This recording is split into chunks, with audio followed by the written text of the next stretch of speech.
Hello, everyone. How are we doing on this fine Sunday?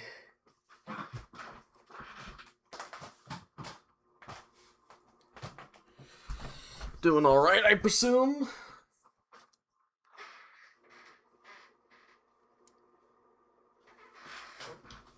Oh, wait, that's right. My phone's getting pretty low.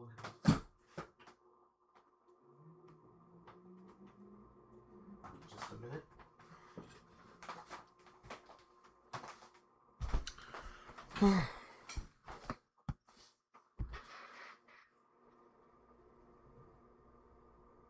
Hold on, let me check something.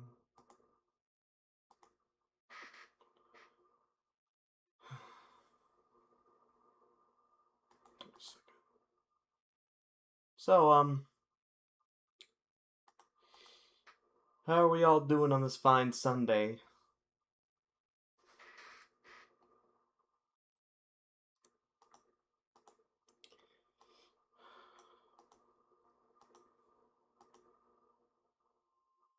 Wait, let me double check something.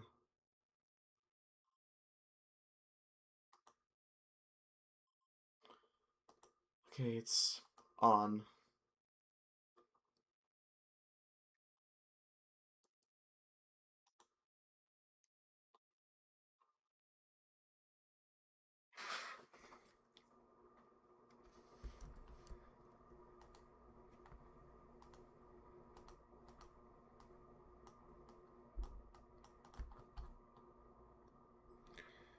I'll just do this until more people show up.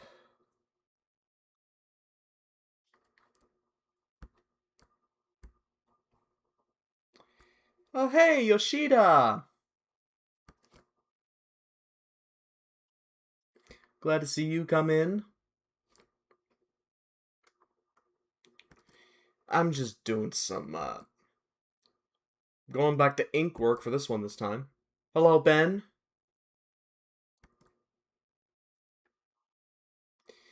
Joe! Hi! Glad to see you're here too. How are we all doing on this fine Sunday?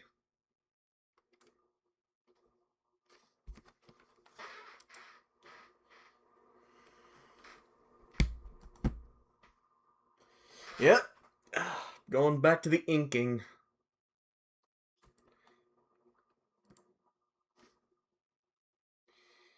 This little shit right here is, Shemp. He's kind of like the High Tide Hooligans' his own Gnarly. Except unlike Gnarly, he's more of like a smooth-talking snarker.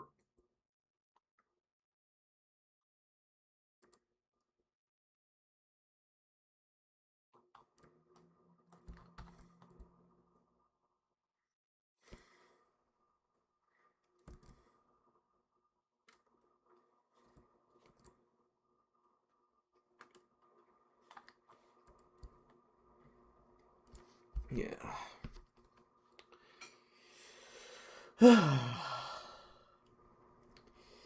Things are going great so far with me and Kitten. Actually, with things are going great so far with me and Vetness. Oh, sweet. Oh, man. I mean, you didn't really mean it. I mean, you did say it was an accident after all.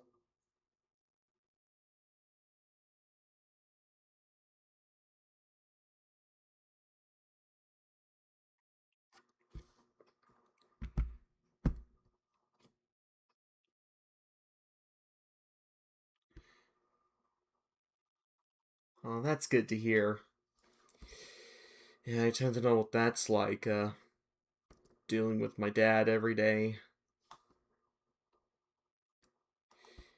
Like, he chalks it up into thinking, like, you know,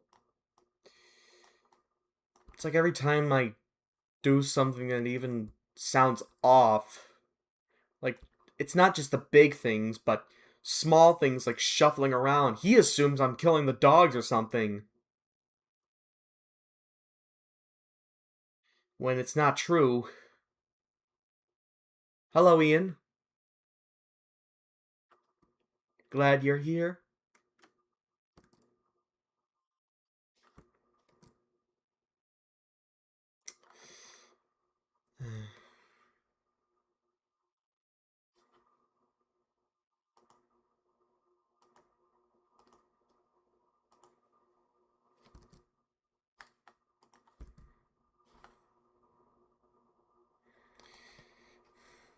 Hmm.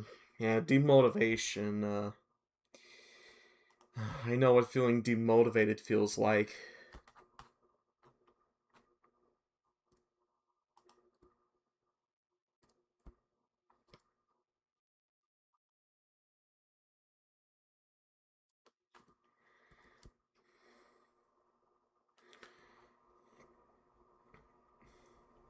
Yeah. Yeah, like I said, glad you made up with him. Oh yeah, I remember that VeggieTales episode.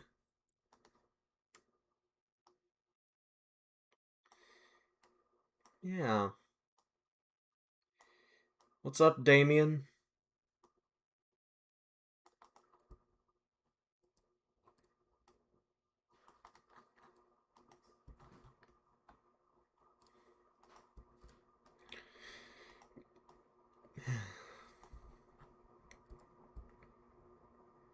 Oh, nice. Tell him I said happy birthday.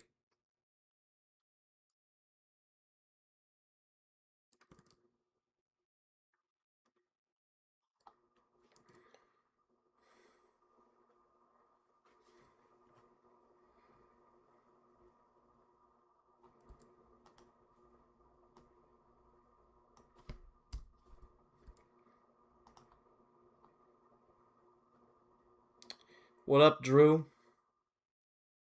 What up, Drew?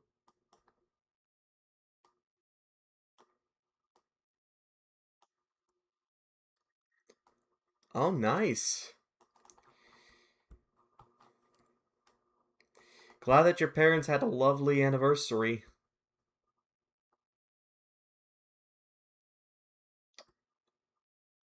I remember blaming on I remember blaming on George or blaming on Jorge or whoever his name is Anyway, I remember he talked about Big Bag as like one of those lost media shows.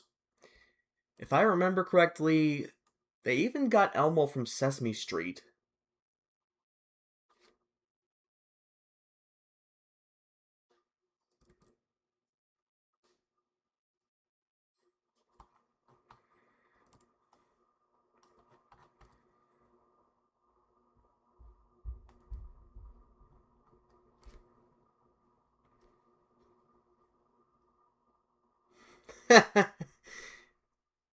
Hi, Matthew.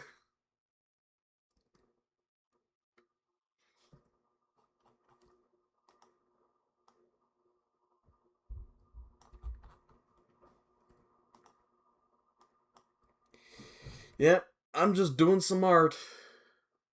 I mean, what a better way is there to celebrate a Sunday, apart from walking in warm weather?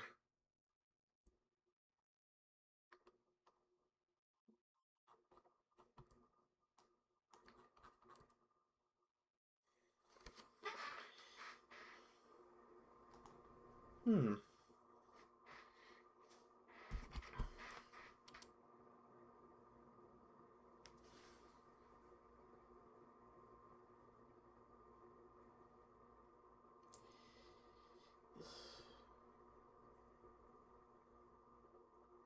Oh yeah, that series. I don't know why, but that was I don't know why, but that show just screams, we're trying to catch up with Nickelodeon and We're trying to catch up with Disney Channel and Nickelodeon in terms of live action. Considering the fact that the movie it came from, Reanimated, was their first spark into live action territory, you'd think they would have had just a few more rewrites. Oh yeah! Yeah, I know that person. Yeah, I remember, like, That's not the only Muppet he played on Sesame Street. He also played, I think he also played Bug in, The Adventures of Elmo and Grouchland. And, um, let's see, I know he played someone on, I'm getting a little, I'm not really hold on a second.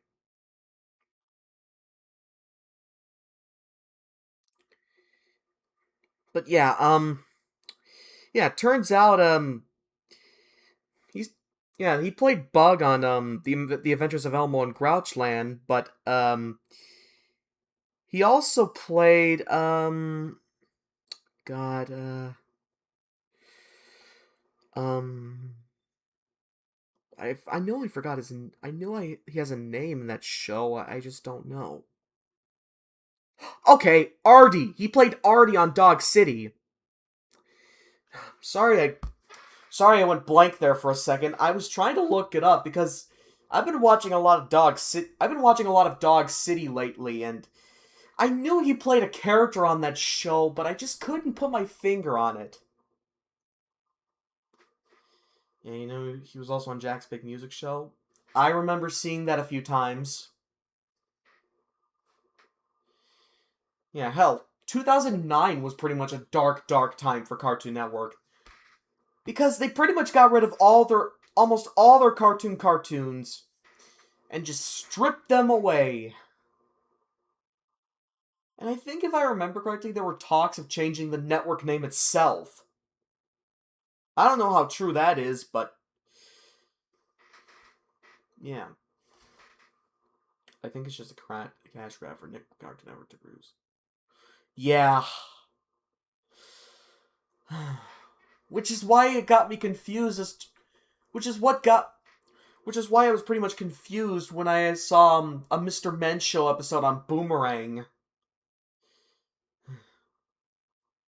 You too? Oh, sweet. Yeah, I think of all the segments to originate from the Jim Henson Hour, that was definitely the best. I actually remember this one episode where I think Eddie, the creator of the show within the series Dog City, I think he gets like knocked out on his desk, and he actually when he starts dreaming, he actually gets transported into the episode that he's working on. Yeah, he actually got to interact with Ace Hart, the character that he created. Hi, Timothy. It's alright. I'm sure you had something come up. I'm pretty sure whatever came up wasn't in your control.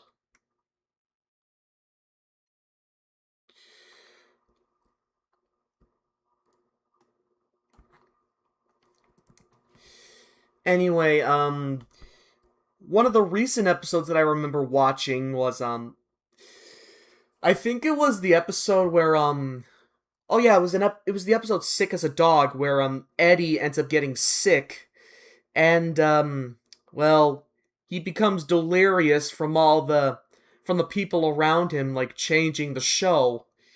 And if you don't know, pretty much some of the characters that were like in that series that Eddie created, they were actually based on some of the people that Eddie knows in real life.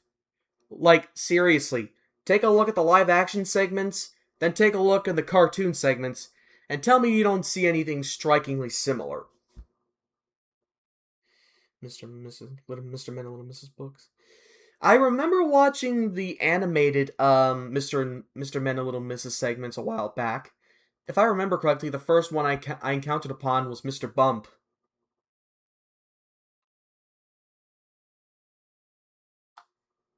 Yeah, that's my problem. Why are they remaking something that isn't even like 60 years old? Because you know the track record with Disney, they usually like go after properties that are at least 50 or so before they make a remake of it. The original Moana isn't even a The original Moana is a decade old. There's no excuse. Yes, they were. Um, if I remember correctly, John Stalker was the one that played, I think it was... I don't really know, I think it was... Ah, shit. I gotta start keeping this tab up here at all times.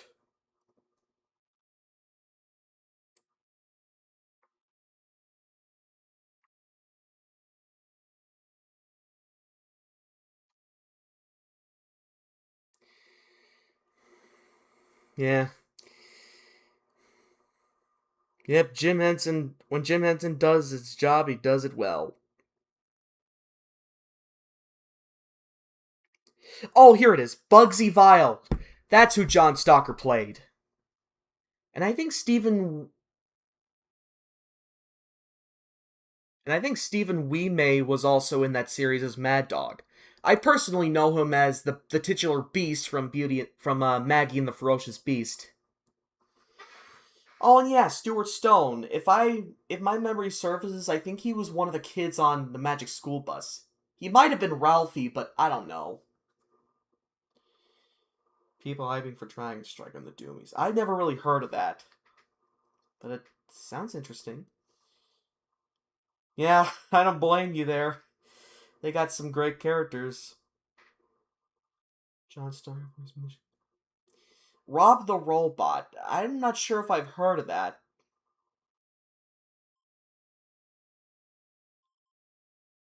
Are you kidding me? They were really planning for a live-action remake as early as the production of the second movie. This is just too soon. Flimsy way of making money. Still uses a flimsy way of making money out of the most watched movie on Disney Plus. Yeah, they're putting all their money into something that people aren't even gonna see. And that's just stupid.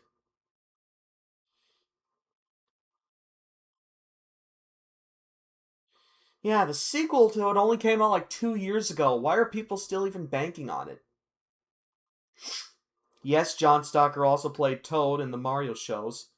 I think he also voiced Uktar,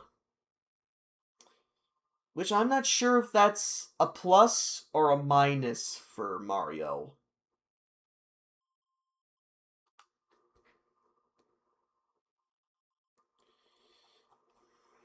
Not your cup of tea, I'm assuming? The Hexed movie, I mean? Disney only wanted to remake Moana way too early because of how popular the animated one is. True, but you think they could have waited just a few more decades before deciding to do that? It just doesn't make any sense.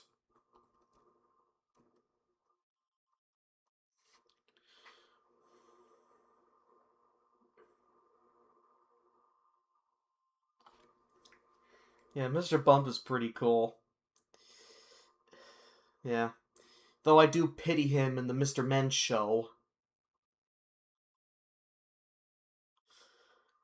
Miss Scary's also a treat. Same with Miss Naughty.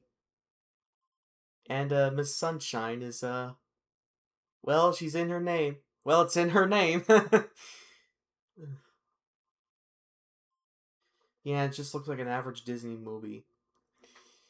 Yeah, I think the formula for a Disney remake these days is to just take the original, stretch it out to an unreasonable time length, get rid of everything that made it good, slap on some stupid live action CGI shit in there, add it with some equally abhorrent voice acting, modern references, all that crap, and bingo bongo, you got a movie. I'm not really that interested in sports, no.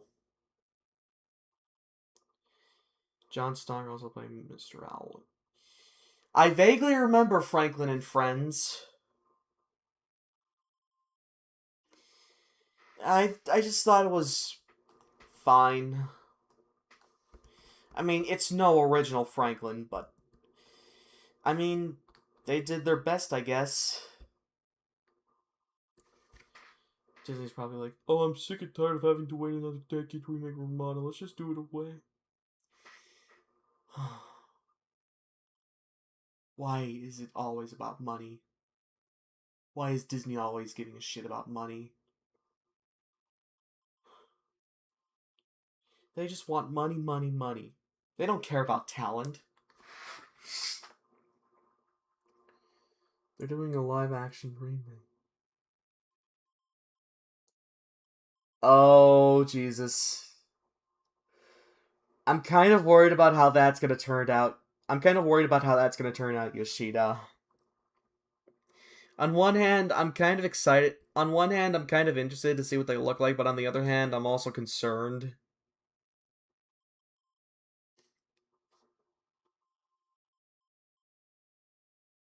Yep, that's me. You're probably wondering how I got here. Let's go back to the beginning. No, too far. Better. Yeah, that's way. Yeah, that's way. Yeah, there's way many of these live action movies. True that. Because I actually have. The thing is, like, not only do I have, like, the original Jungle Book, but I also have the live action remake of it.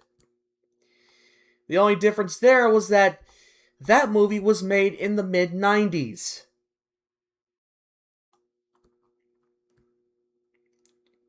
I mean, I could understand why they don't initially want to release it, given the fact that, well, some of the Song in the South characters. I mean, I can initially why. I mean, I kind of get why they're kind of hesitant on putting that show on Disney Plus, because some of the people at the House of Mouse are the Song of the South characters. What's up, Wade? If that's even your real name.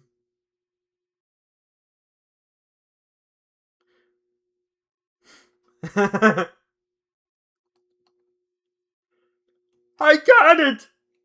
I don't got it! I got it! I don't got it!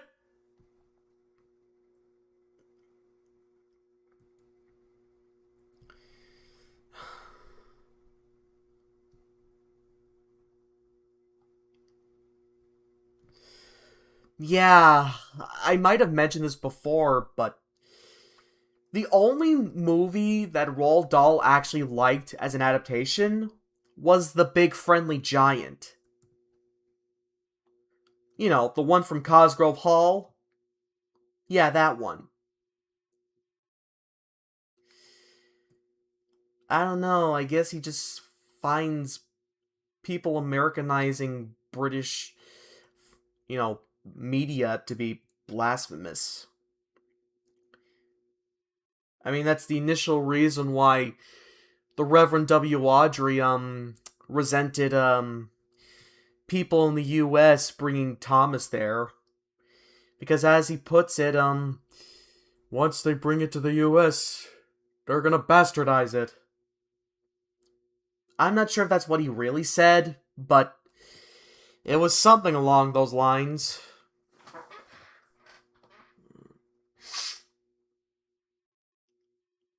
Song in the South will go public domain in the 2030s. And Disney still won't have an official release for it. The only thing live action was acceptable is Who Framed Roger Rabbit. I need to get that movie on VHS at some point. Like, really, I do. Oh yeah, Honey, I Shrunk the Kids. I think I remember seeing that. I think one of the scenes I remember was when the kids are in the backyard and they were like getting carried by like a bumblebee.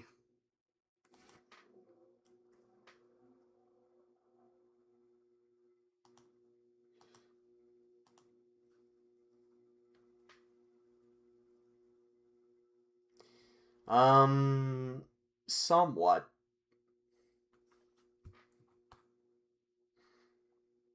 I don't really go into, like, grim territory. Though I've definitely heard of the material.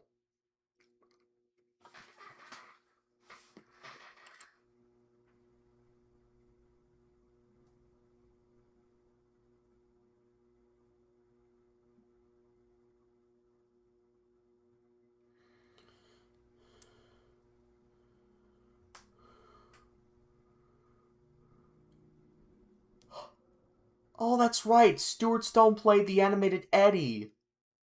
That's right.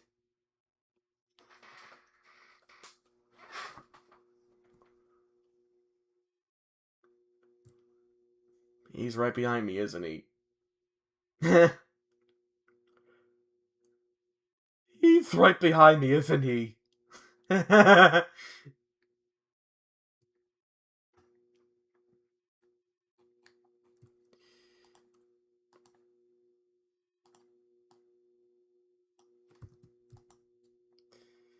I think Universal did better with the live action. Yeah, I mean, like, sure, the live action Flintstones is a bit debatable in this day and age, but I mean, for the time, they really did everything they could to make it as accurate to the source material as possible. The characters are still the same, Bedrock is still Bedrock, but with an additional factor of, the featured plot in the movie. Barring Jurassic Park reference. No, seriously, there's an actual playground in that movie named Jurassic Park. Yeah, you want my advice? Watch the original 50s Animal Farm. It's much more timeless.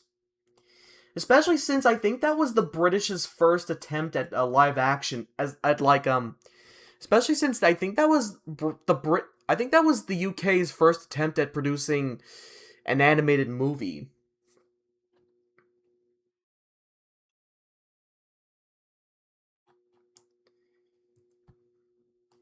I mean, give praise to Jim Carrey. He did all he could.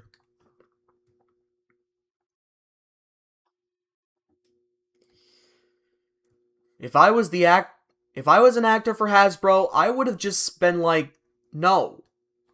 You can't clone my voice. I don't want my voice to be cloned."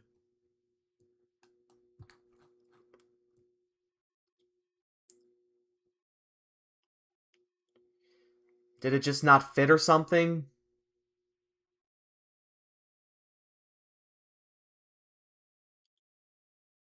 Oh god, I'm assuming you saw that Robot Chicken skid, Yoshida? If you don't know what I'm talking about, um, it was one of the recent Robot Chicken sketches, but it was Wonder Pets themed. And I can safely say what they went to was not a laughter house.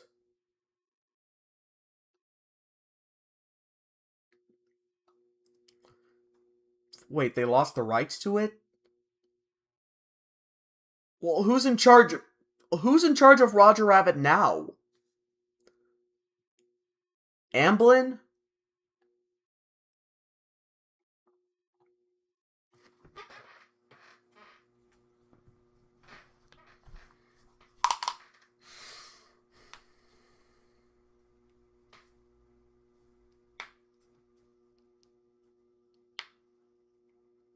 No fucking way. Are we talking live action Moana? Are we talking about live action Mulan or animated Mulan?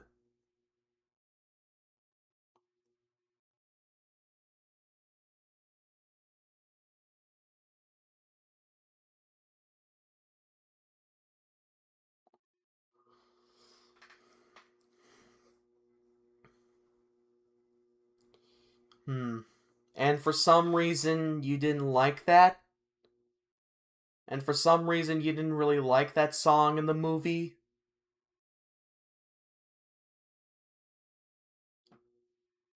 Oh. Oh, okay. I get it now.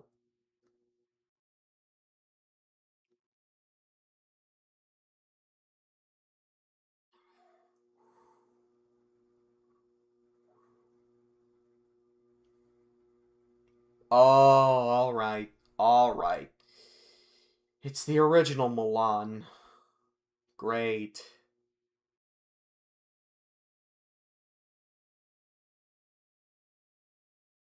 Make it terrible?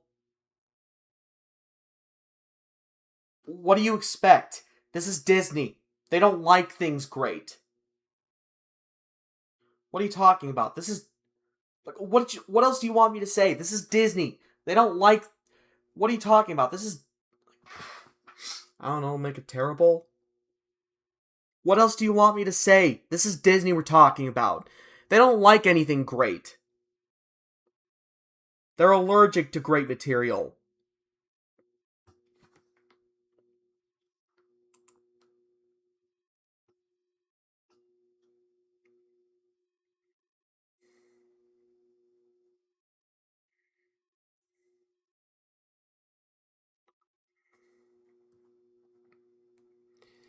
I think my sister went to see that movie when she was still into it anyway.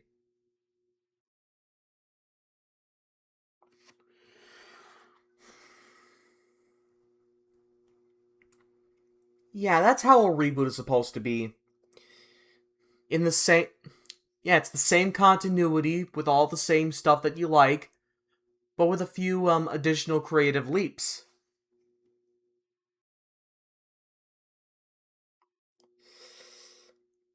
Yeah, for a movie called Thomas and the Magic Railroad, he only has like 11 minutes of screen time. That's it. And his friends only got half of that.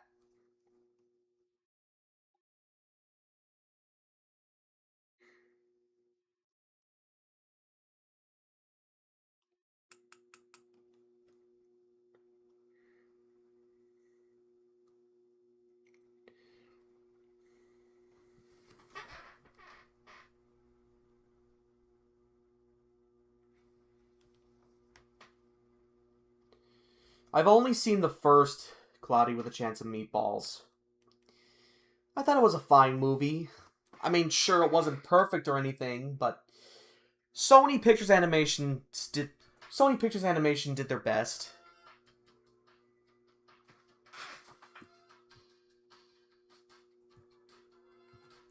Let me see if I got everything here. Yes, I do.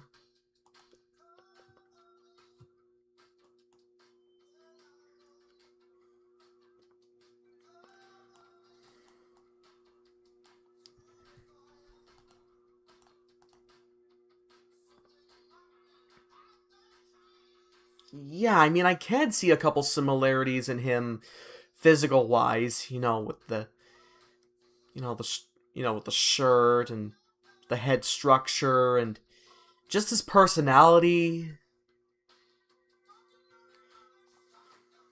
Yeah. I did a lot of work yesterday.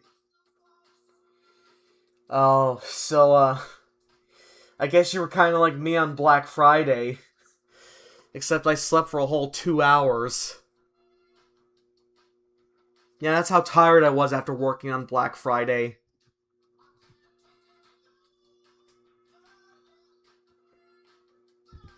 I've only seen the first Ice Age movie. I've only seen the first Ice Age movie. Didn't really care about the others.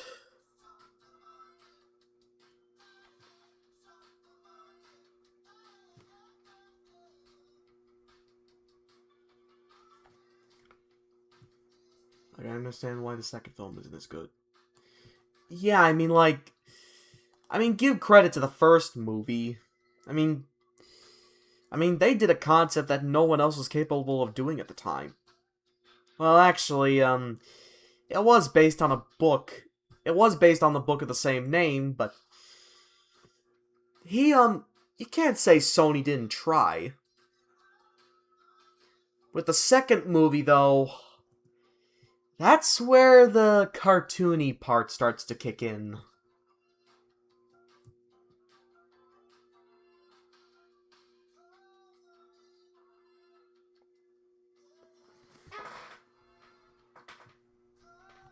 You guys can't deny the greatness of Buck Wild. Oh. I remember, really the only thing I ever watched on their channel was Gumby. Yeah, remember Gumby?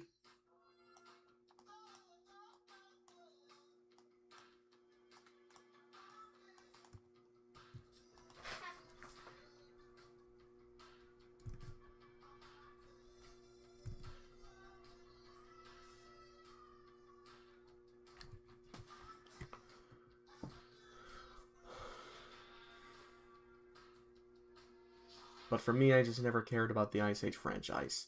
But I can see why the first one is so good. Yeah, they just kept getting more and more unrealistic as the movies went on. Now with this new movie in the works, I don't even know why they even went back to it. Other than the fact that I guess Disney wanted to do some more Ice Age, despite the fact that they were pretty much the reason why Blue Sky went bankrupt and closed.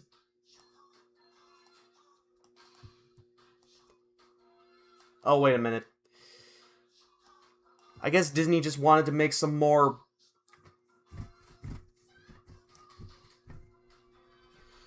Hi, Jeremy. Yes, I did hear about it.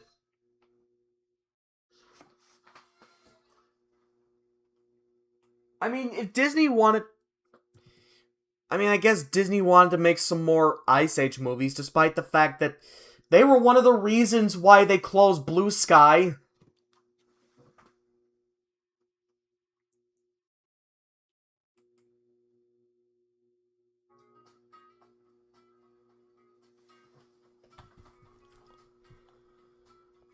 Yeah, she did.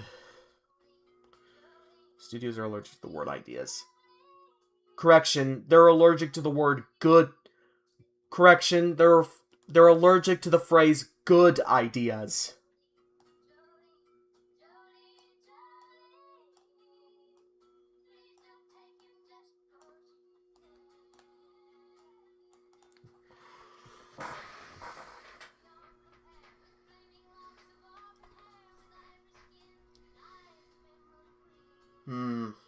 Oh yeah, the Peanuts movie. Funny that you mentioned Peanuts because I was actually watching You're in the Super Bowl Charlie Brown last night. I gotta say, that movie has a surprising amount of reused animation. I mean, I know the Peanuts tend to go for a more low-budget, limited animation style, but, I mean, they had to be on some sort of deadline, some sort of tight deadline if they couldn't even make a lot of the animation. I mean, they had to be on some sort of deadline if they couldn't make a lot of the animation. They couldn't produce a lot of the animation in time.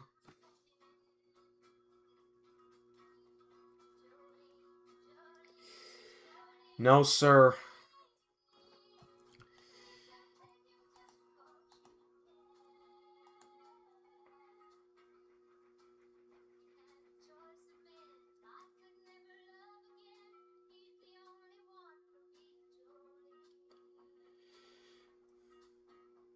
Sweet. Also, hi, Poppet Associates. Yep, I'm doodling Shemp right here.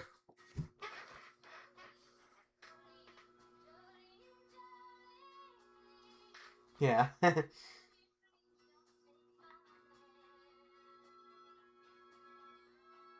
Yes, she is. Imagine if they modernized Peanuts to be like those cartoons. Oh my god. I don't ever want them to do that. I don't ever want that to happen. Unpopular opinion, the Peanuts movie is the only Blue Sky movie I liked. I mean, it's understandable. The thing that I really like about that movie was that they didn't even try to modernize it, which is something that I greatly appreciate. They didn't need to rely on high-tech technology. They didn't need to rely on modern technology or slang or whatnot. Just a simple... I mean, they still kept their old rotary phones. And it was more or less a story of, It was more or less an extended story of, Charlie Brown trying to get with the little red-haired girl.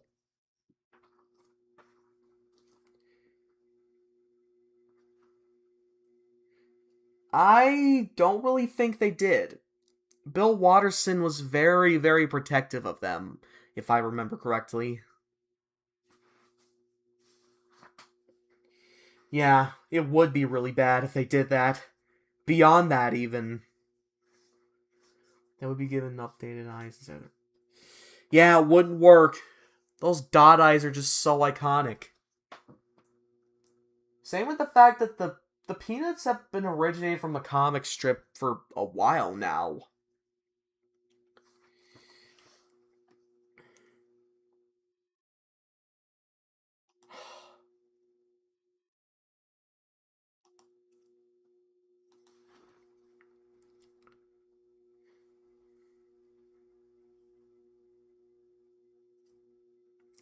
Yes, it did. I think there were a couple of Peanut specials where it was basically just a compilation of animated segments based on some of the strips.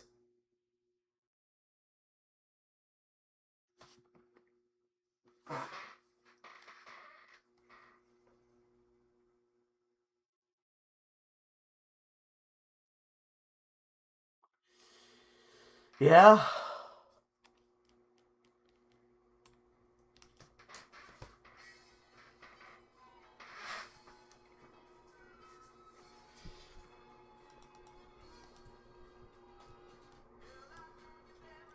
Hmm. Yeah, I think that's I think the Peanuts movie is one of the only movies I consider to be an adaptation done right. Yeah.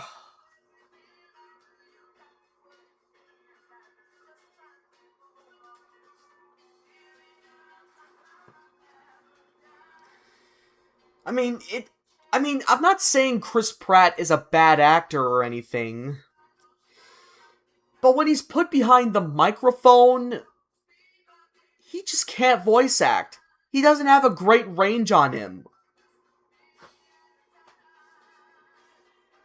He doesn't have, like, he doesn't have any vocal range. He just does the same gravelly man voice you'd see in basically any other movie that he's acted in.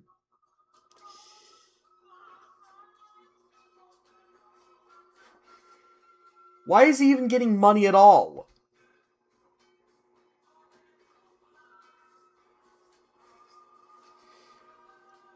I'll look up the evidence on my app on my iPhone.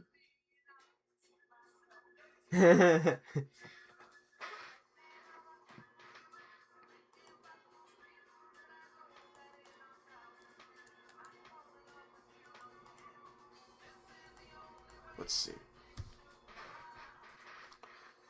Now to color in this little shit. He's the embodiment of average. He's an average man who has an average voice and a beyond average paycheck.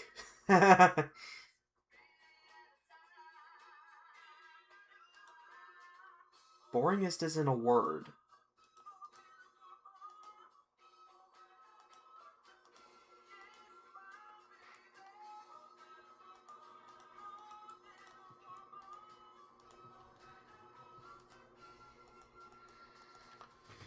I'd rather give Chris Pratt a small cameo role than to give him a big role in an animated movie.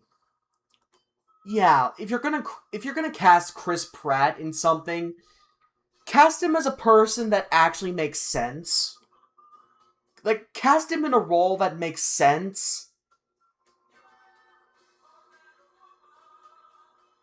It understands the source material perfectly. The animation, while CGI faithfully captures the 2D animation comics. Yeah. It really does. it really does have that spirit of, Schultz in there.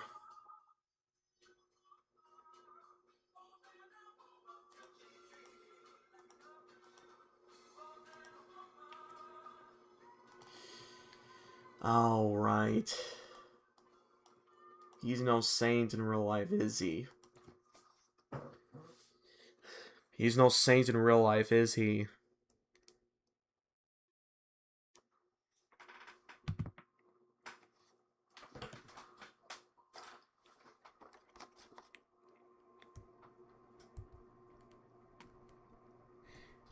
Simon! Hi! Check it out, dude. This is apparently what I'm working on. Yeah, James Corden, James Corden, he sucks too. Like, he relatively sucks too. I mean, I know people give Stephen Wright a lot of flack for having such a monotone voice, but at the very least, he never did anything horrible. At least not to my knowledge.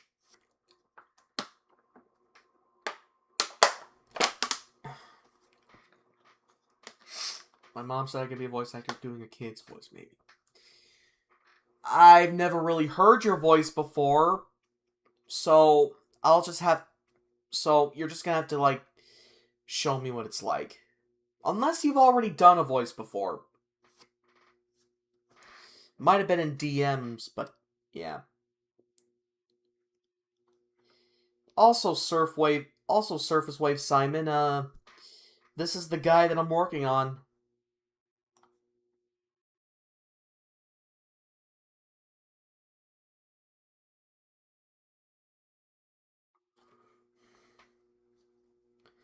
Thank you.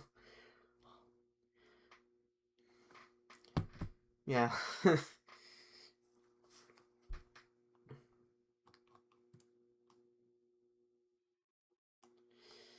Oh yeah, that's right.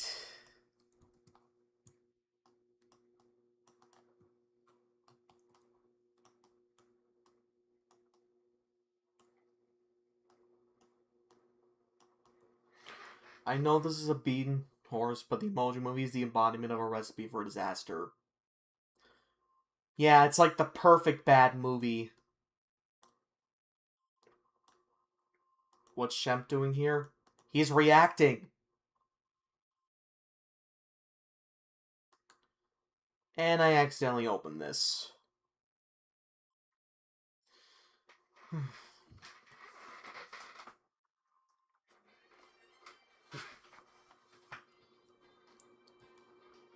He's pretty much reacting in disgust. That's why he's got the whoa thing up there.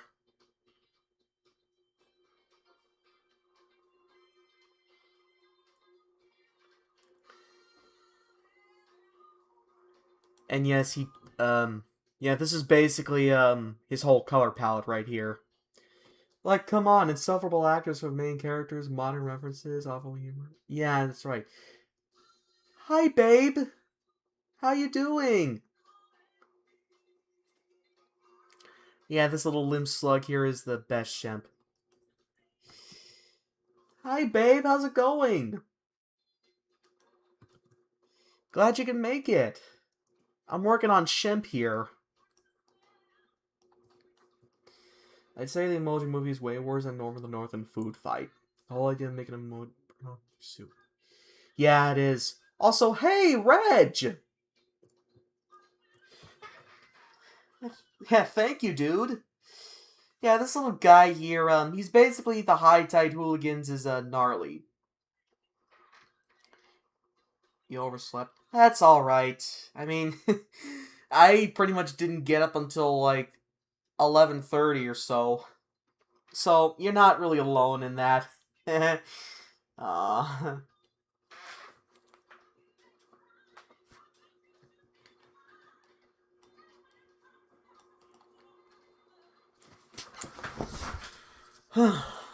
Jeez, we got a full house here today.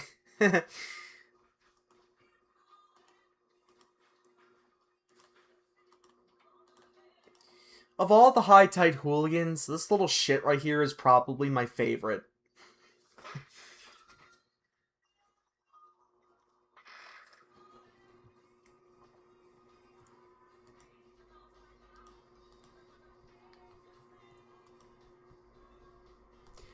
Yeah, it's on my playlist. And yes, I am. I originally watched the first Land Before Time movies, and the first one was Peak Cinema. Yeah, I watched the first movie, and yeah, it's definitely the best. I remember being scared of the Emoji Movie as a kid. Why? Because of the emojis talking? Oh. You just couldn't stand the concept of talking emojis?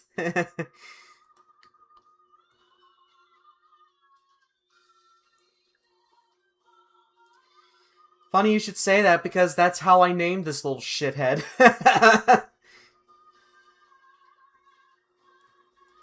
Yep.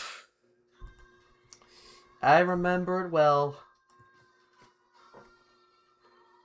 I guess you guys don't own a record player. Turntable for beginners.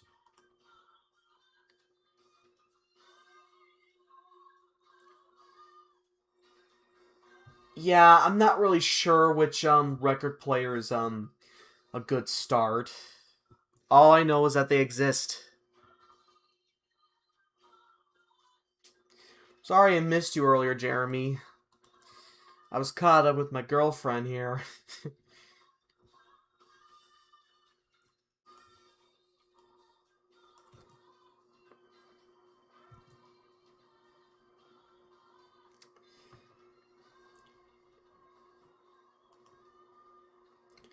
That's a tricky one.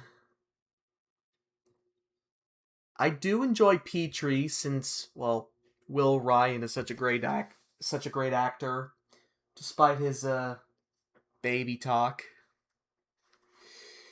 And Spike is the best boy. Even if he doesn't say much, he just screams adorable. Sony Animation is such an enigma. They had a reputation of making either the worst or the best. Yeah, it's like one day they'll make the Emoji Movie, the next thing you know, they're making Into the Spider-Verse.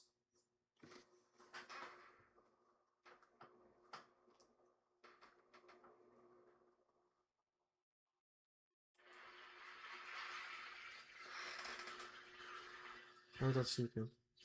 Oh, okay.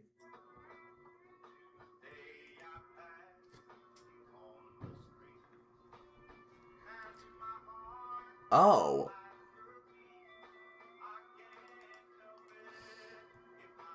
Wait, you mean like...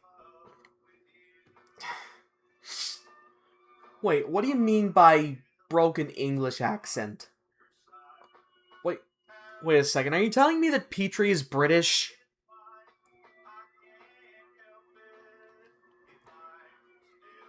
Yeah, like, Sony just can't make up their mind if they want to be gold or shit.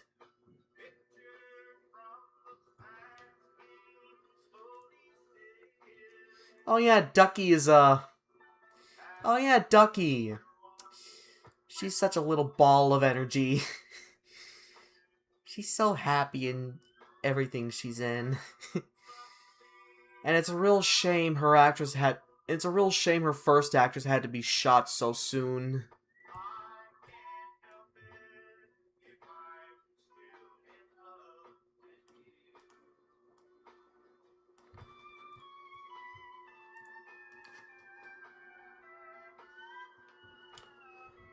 Oh. Oh, broken English, I see. I get it now.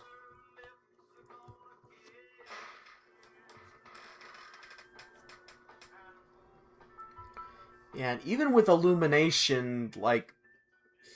Yeah, like, even with Illumination, though, I just think they're pushing the new Minions movie harder than I... They're really pushing that new Minions movie so hard, like... It's honestly really concerning. It's their like a more extreme version of DreamWorks. Even their lowest rated stuff isn't as bad as Sony's. Yeah. Yeah, her demon of a father should rot in hell for what he did. Yeah, he most certainly should.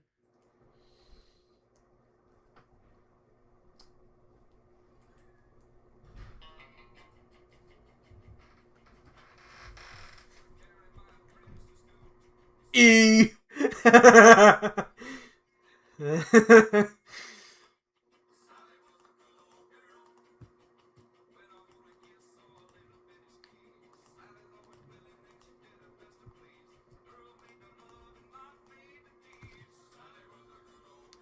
I mean, I feel like Pixar and DreamWorks are the best.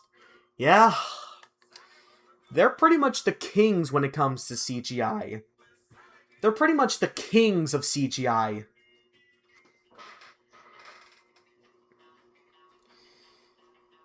Neither have I, because, well, I just think Despicable Me peaked in the first two movies. I've seen the first Minions movie and I wanted to end my life.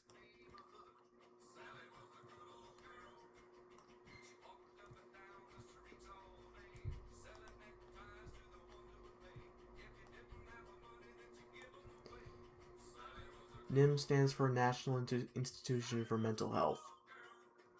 Aww.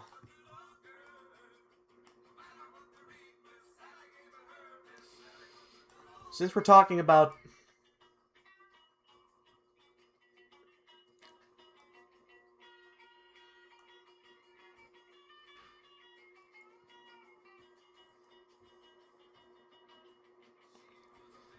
Yeah, like... Sony is just awful for stopping physical production on video games. I mean, there are people out there that still get video games in cartridges, for God's sake. I mean, sure, digital video games are great and all, but what if at some point that game just goes away? What if it's gone forever? You wouldn't have it then. And that's why I think... Yeah, like I said, Sony is just awful for doing that.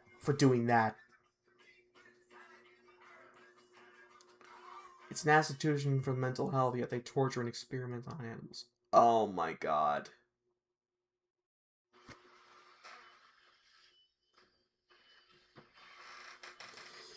Oh god, it's like a worse version of PETA in that case. I don't need to go into detail about what that company does. And neither should you. If you ever decide that you feel like, oh, I'm gonna show you anyway, la la la la la la la, don't.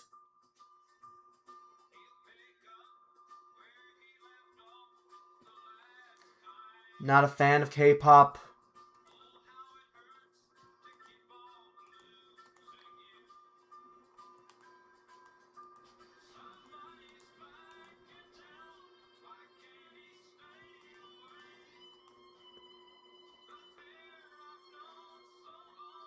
Oof.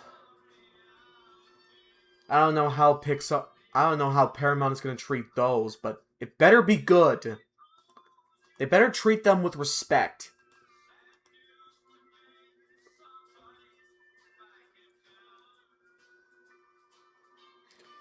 Why couldn't Sony listen to Tom Kenny's message? Yeah, exactly. Also, I didn't know Tom Kenny made like a message about physical media. Not to mention, Sony has decided that it's perfectly okay to take away your games that you haven't used them in 2 years. Yeah, that's fucking horrible. Like, what if for some reason you decide to play a game after 3 years and all of a sudden it's just... your account is just gone? I don't... That's evil. That's fucking evil. Worse, they can just go back and change the game to improve it once you pay it. Yeah, like, I don't know what their company's deal is these days. Like, it seems like nowadays, even websites seem to go into that whole payroll thing. Which I am honestly gonna say is probably the worst thing they've ever done.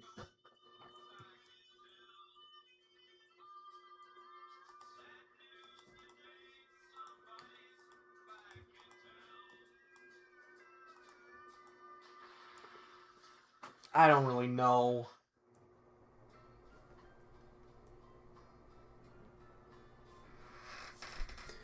Or even worse, if you've been busy and you finally get to play again, only to see your account is gone. Oh my god.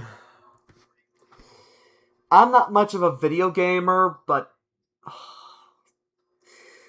the mere thought of having your account just taken away from you, that's not fair.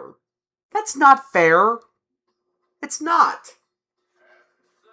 Because what if there were a lot of games on there that you saved and all of a sudden it's just gone?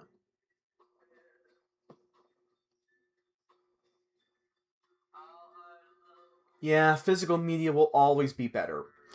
Which, speaking of which, one of the VHS tapes that I got recently was, An American Tale, since we were talking about Don Bluth earlier. This is why I have plenty of CDs and DVDs in my collection. Yeah, that's why I have a lot of VHSs in my stash. Because I care about physical media. I want to preserve it. I want other people to see it. I want other people to see what media was like back in my day. And appreciate that. It would certainly be better than all this digital shit that we got now. I'm not saying all digital stuff is bad, but when it comes to preserving stuff, you need to think for yourself and you need to think about it for a minute and it's like, this stuff is worth saving.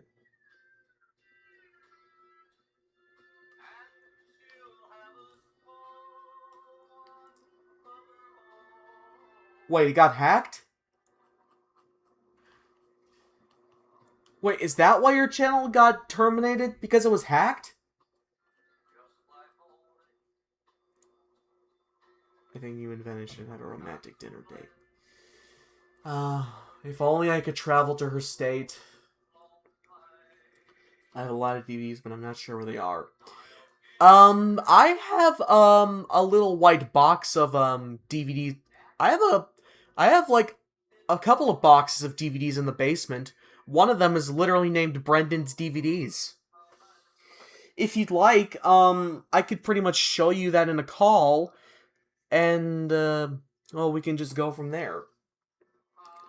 I don't have a working VCR anymore, sadly. I pretty much have a super VHS that my dad got at a bankruptcy sale. Hey, grr, grr, grr, grr.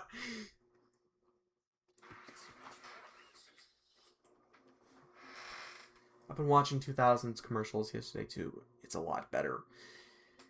Yeah, it's like commercials back in the day were just so fun.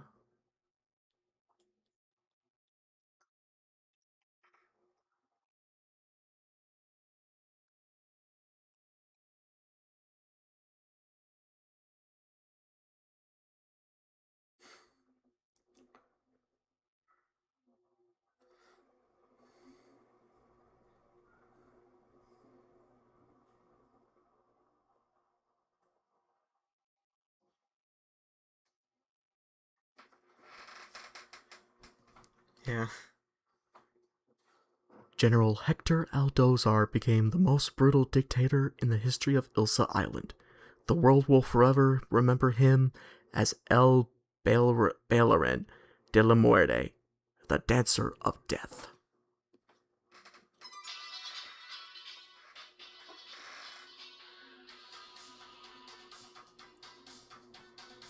Jesus. Jesus, that's just awful. No channel deserves to get, like, hacked like that. Nobody does. Woo! I'm glad that's all over. Woo! I'm glad all that's over. Woo! I'm glad all that's over. Sorry I had to leave so soon. It was great being here. Yeah, it was great having you here too, Reg. Thanks for stopping by. There's a movie that a lot of people probably haven't heard of. Scooby-Doo and the Reluctant Werewolf. No, I haven't really seen it. I think one of the only Scooby-Doo movies I remember seeing in full was Scooby-Doo and the Monster of Mexico.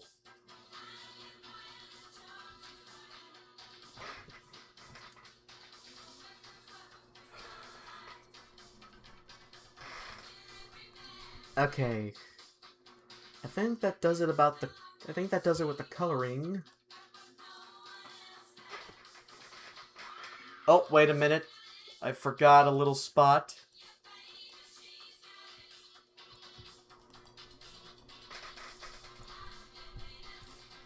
Hmm.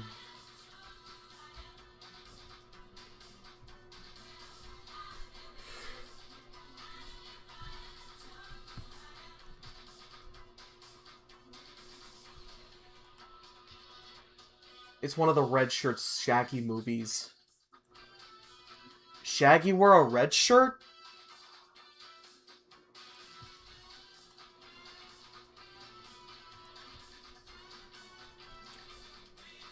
The last Scooby-Doo I remember watching was Scooby-Doo and the Cyber Chase.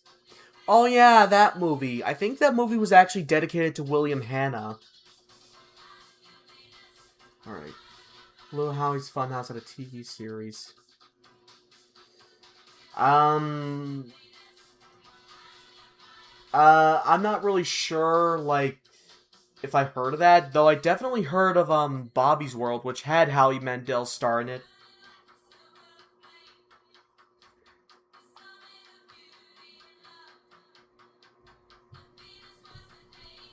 Yeah, Scooby-Doo and the Cyber Chase was the last... It was the last movie before he died. That's something I don't get. Like, what is it with these movies and what is it with these franchises suddenly collaborating with a wrestling match? Like, what is it with these movies, like, suddenly collaborating with a wrestling...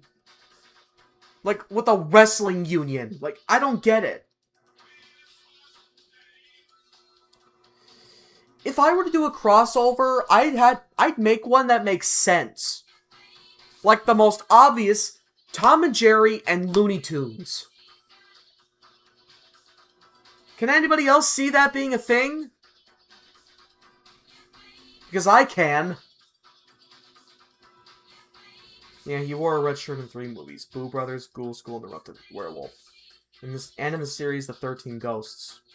Oh. Huh, to be honest, I never really knew he wore a red shirt briefly.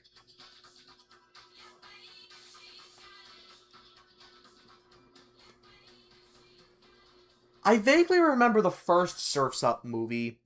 I think it was made to be like a mockumentary.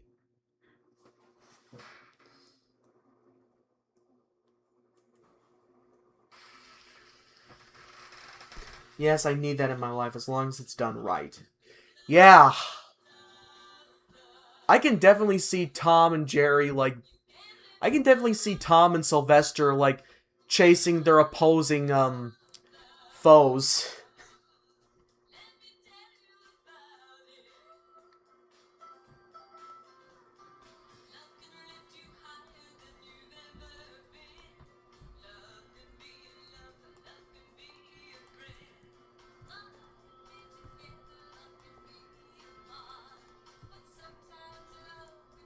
Oh, I gotta get rid of this.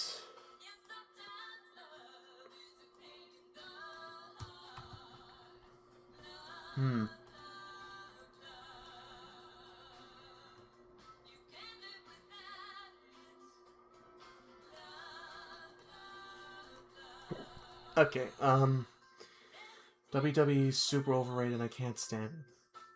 Ah, I see. Yes, it was, and it was a really good one, too.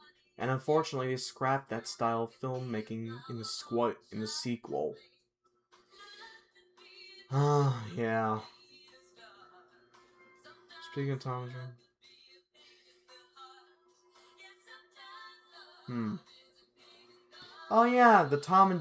Tom and Jerry the movie. I vaguely remember seeing the trailer for it I think on YouTube like a while back.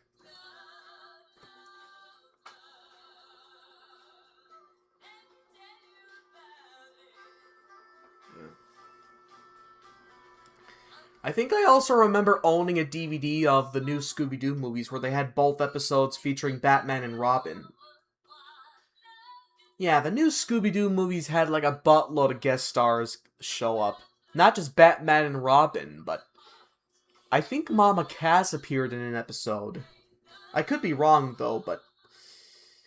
yeah. The Jimmy Timmy power makes sense. Such as in the first where Timmy was using the best laboratory in the universe. That I remember seeing.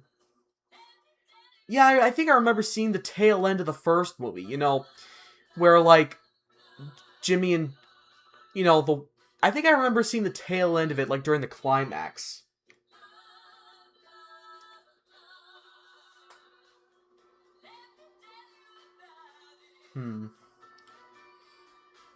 I didn't even know Coyote vs. Acme was even, like, releasing. Like, I'm just glad they, finally... You know, I'm just so glad they finally got a distributor for that movie.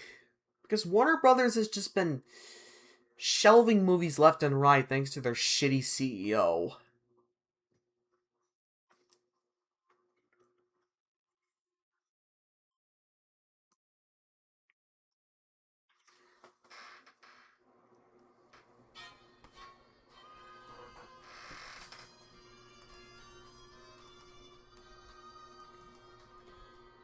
Yeah, it did, apparently. And it looks like I need to get rid of this too.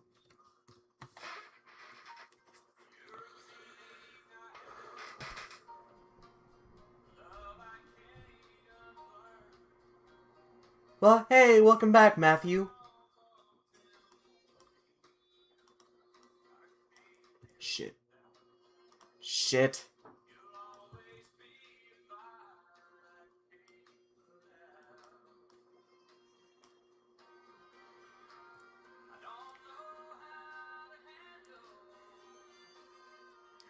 Yeah, DNA tried their best.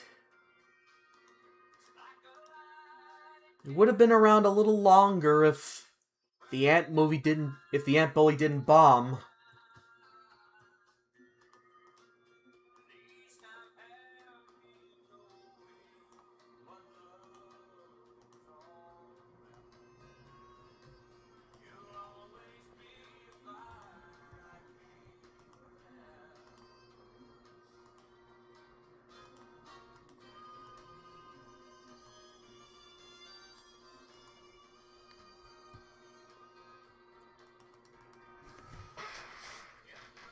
Yeah, I mean, like, a Tom and Jerry and Looney Tunes movie honestly makes more sense than pairing Tom and Jerry up with Johnny Quest or Willy Wonka.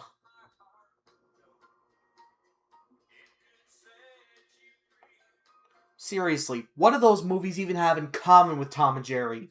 Other than the fact they're from the same distributor.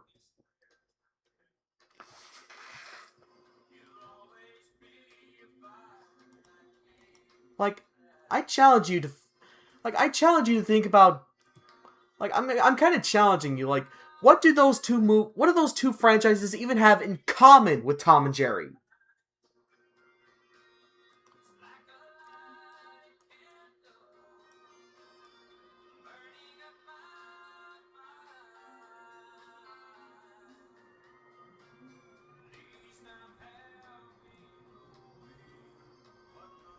I think I remember there being an English dub of that franchise when 4Kids was on its last legs.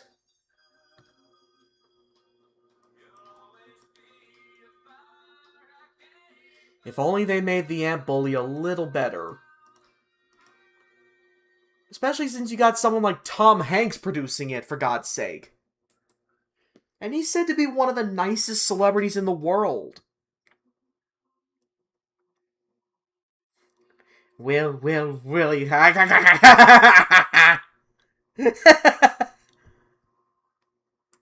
Not to mention, if you look at the headboard of the grandparents, if you look at the headboard of the grandparents' bed and the Willy Wonka crossover, they look like breasts. Oh my god. Whoa. This is a kid's film. Keep your knockers out of this. I don't want to see what looks like the... I don't want to see what looks like the end of a Tangelo. I don't want to see twin Tangelos as the headboard.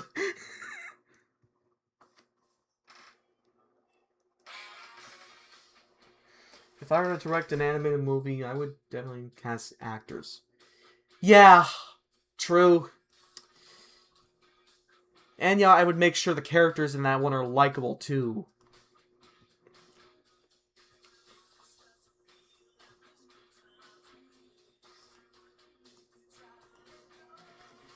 My mom was actually the one that pointed this out when we were watching the movie. Oh, really? Oh.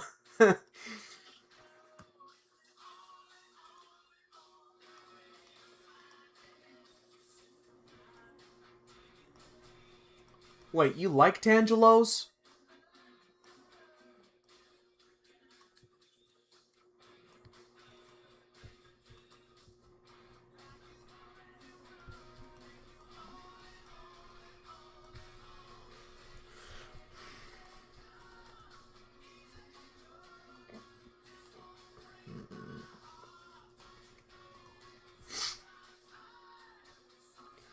Yeah. I mean, the Ant Bully is alright for what it is, but like what you said, I vastly prefer A Bug's Life. Speaking of A Bug's Life, I actually have that movie on VHS. If you're wondering which cover I have, it's the Heimlich cover.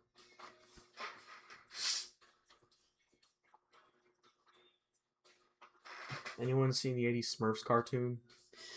I remember glancing at it a few times when I used to watch Boomerang, but other than that, not really. There's more Willy Wonka stuff on there? Jesus Christ. Oh yeah, that's right. It did feature both voices for Pablo in that movie.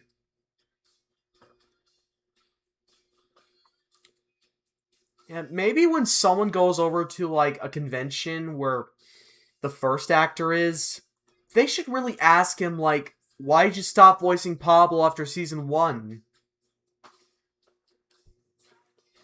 Like, did you ask him like why he stopped voicing Pablo after season 1?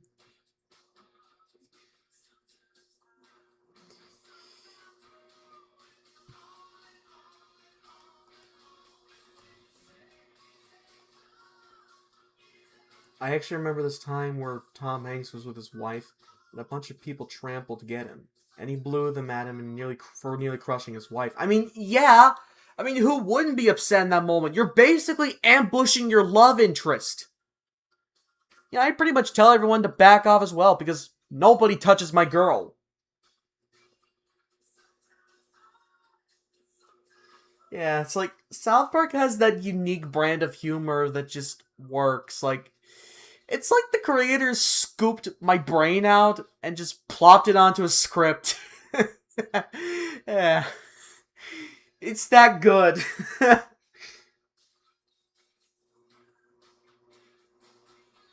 No, but I'm pretty sure it was because of how big Avatar it was at the time. Oh.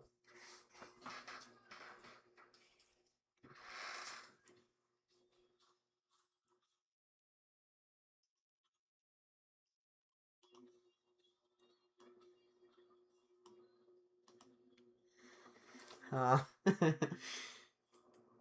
yeah, I do what I can. Yep, if I was with, yeah, if someone was like, yeah, honestly, babe, if someone were to like get on your skin, like, I would not hesitate to stand up for you. You're that precious to me.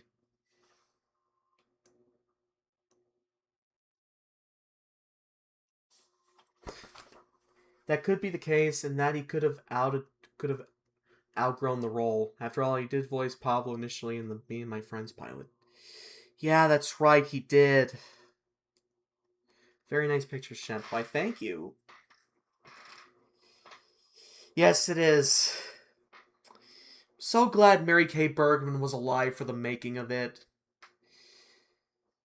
I still think she gone on too. She took her life too soon, though.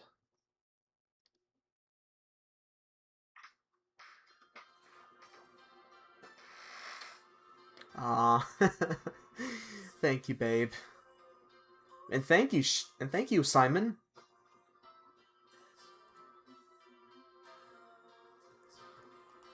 Now to add the signature.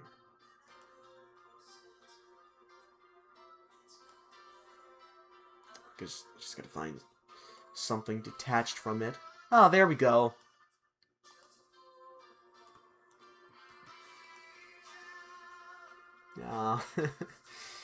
Yeah, I mean, like...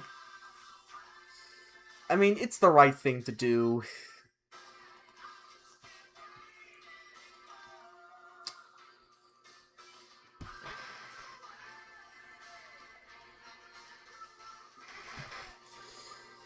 Yep. I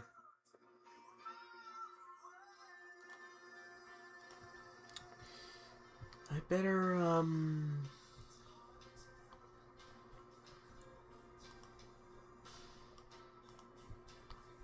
Oh, that's why. She really did. If I remember correctly, it's because the people were harassing her for the role as Kyle's mom in the movie, which is stupid. Yeah, I mean, like, there's a big difference between disliking a character and disliking a person. She doesn't deserve any of this bullcrap. She doesn't deserve to get trashed upon just because she played a character that nobody liked. If anything, people should appreciate for what she did. Like, people should have appreciated her for what she did.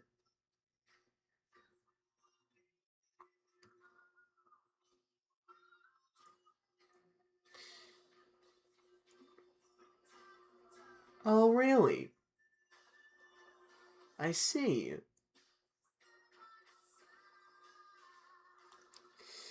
Oh, yeah, we definitely would. We would be the best couple, Timothy. Oh, I can't thank you enough.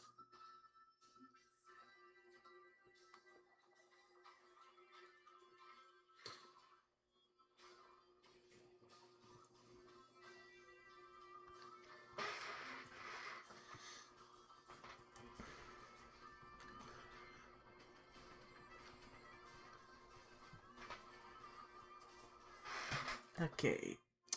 Got that signature in there.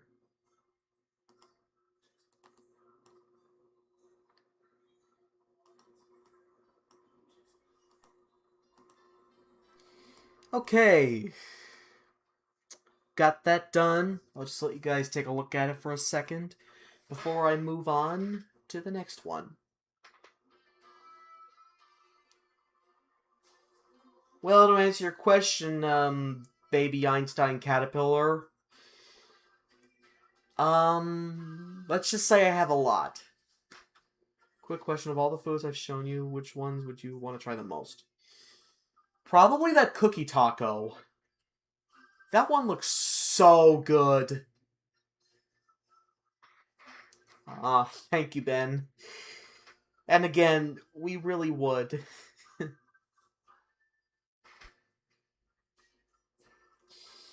Well, I'm gonna have to, switch up things for a minute.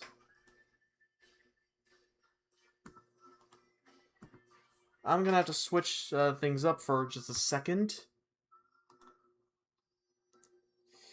Then I'll switch things up for a second. And then, I'll get back to business.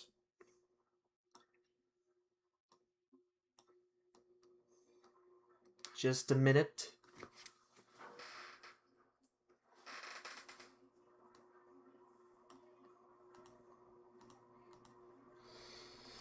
Okay. And we're back.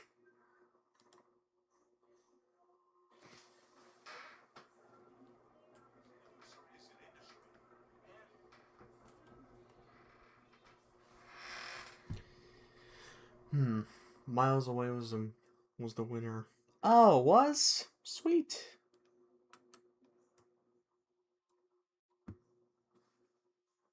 Yeah. The mac and cheese balls. Oh yeah, those are also tasty. Yeah, I'm kind of hoping that as well, but one small step at a time. Yeah. Oh yeah, Craig McCracken is married to Lauren Faust. Yep, it's Frank. Just chilling out. I can't wait to see it, Ben.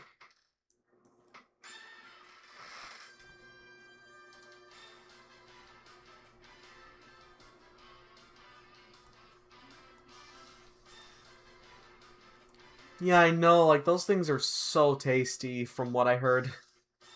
Especially since I've had mac and cheese countless times. Both homemade and store-bought. Even restaurant-made.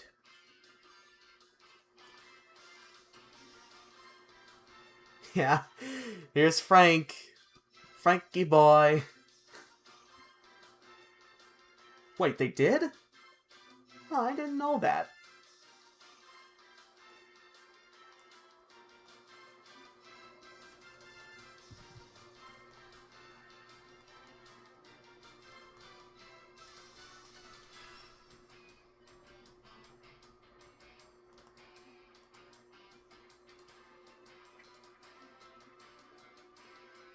You're very welcome, babe.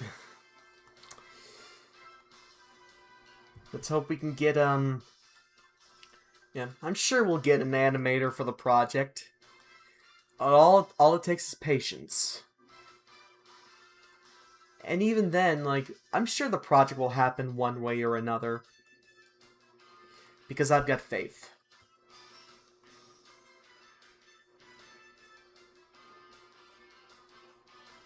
Not really.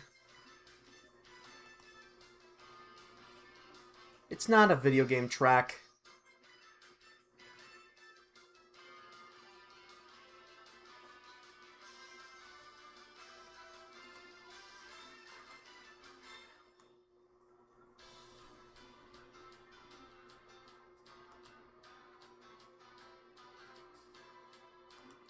Any sports fan would know what this is.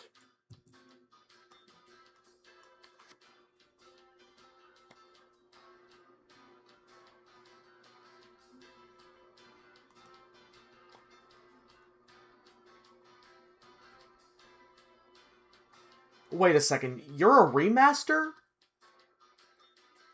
Yep, Superstition Avenue will go on. Yeah, it's like what they always say, the show must go on.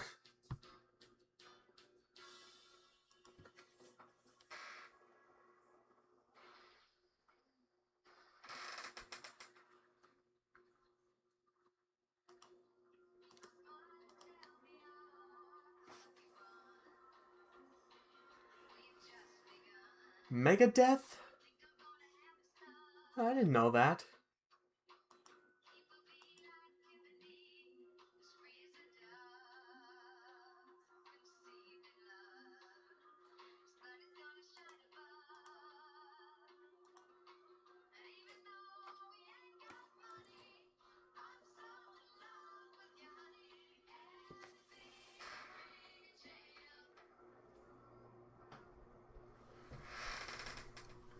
I have a pitch idea where the future, humans went extinct, and the dinosaurs started to take over this sci-fi space adventure.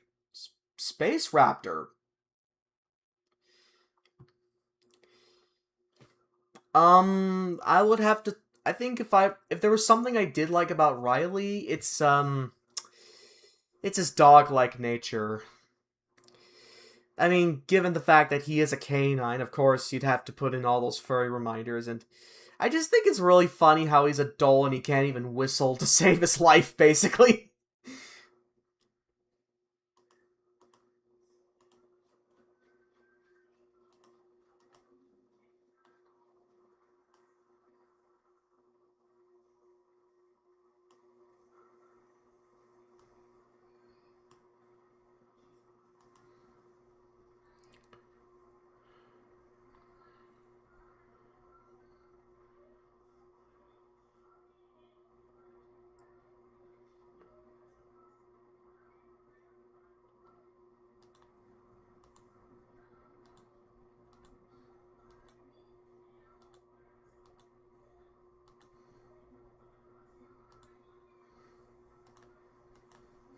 Yeah.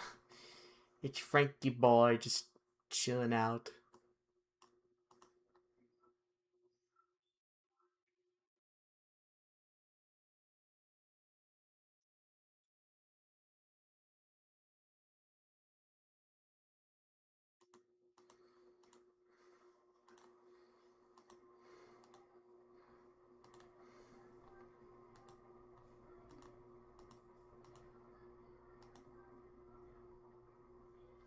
Apparently dolls don't do things like howl, bark, or fetch. But I decided to add those foreshadowing to the fact that he's a weredoll. Yeah, that's a really clever way to showcase that. And you pretty much know the old saying. You pretty much know the deal. Whenever there's a huge banger, this little bastard comes on.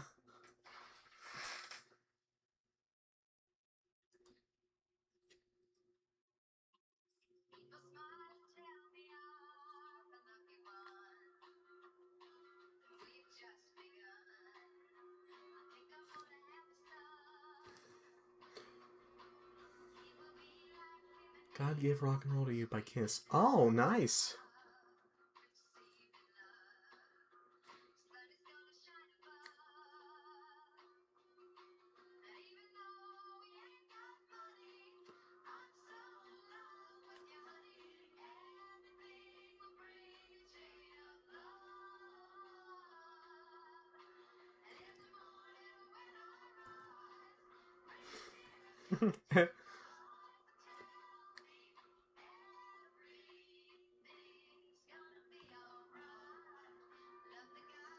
I've been thinking about doing a headcanon like you did. Oh, nice.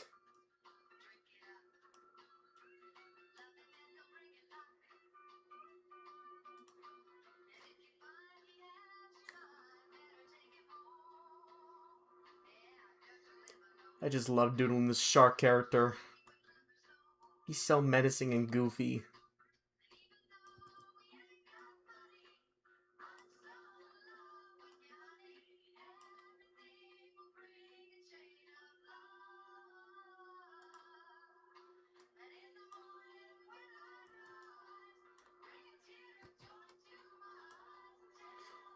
Yeah, you should.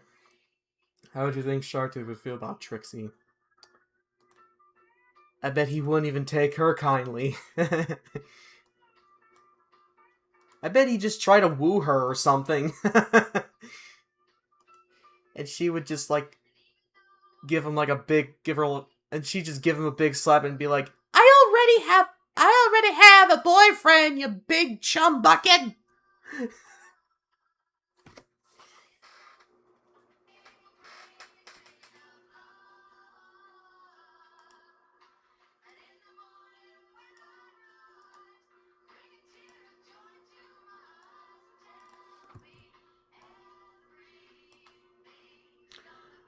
I've been meaning to update my, headcanon video for a while now, but I just haven't had the motivation to.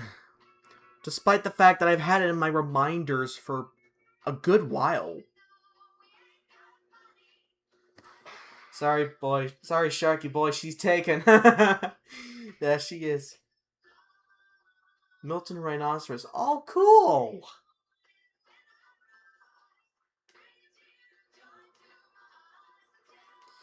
I can't wait to see what he's like, especially since, rhinoceroses...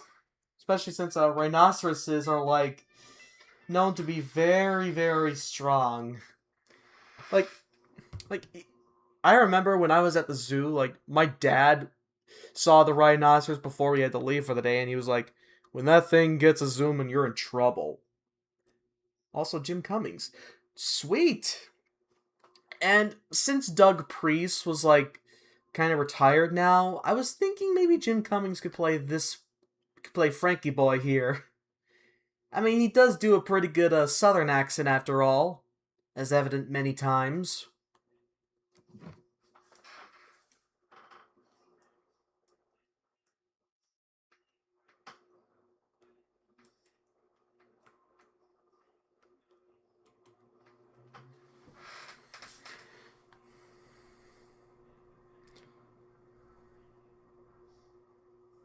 They'd probably get into a snarking contest in the form of Hank.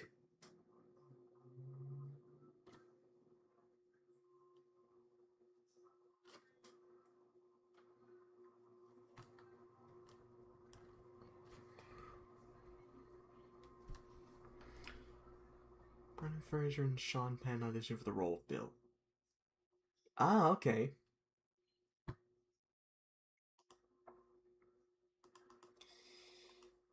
I mean, the closest performance I can think of where he kind of does something like that was Ray in The Princess and the Frog.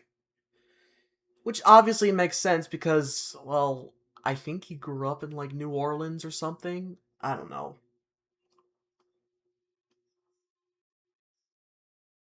If Chili popped up near them, they take fun in beating him up. uh, or at the very least, just messing with him because he's such a little shit.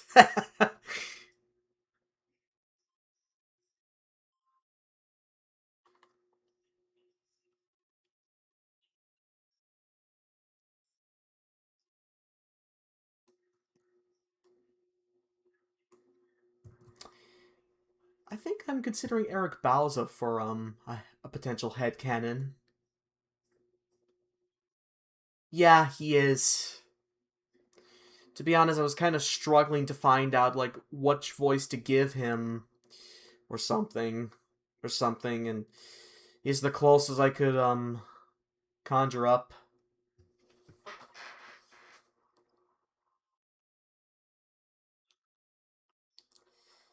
He's actually I could actually see Bill Farmer like I actually have Bill Farmer as kind of like a headcanon for Frank's dad um Huck, I think. Betty, his wife, is I could see her being voiced by Suzanne Blakesley.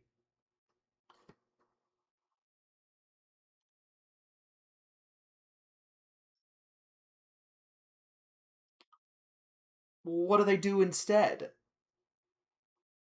Do they like burn them or something? Nice. Also, hi Nasser.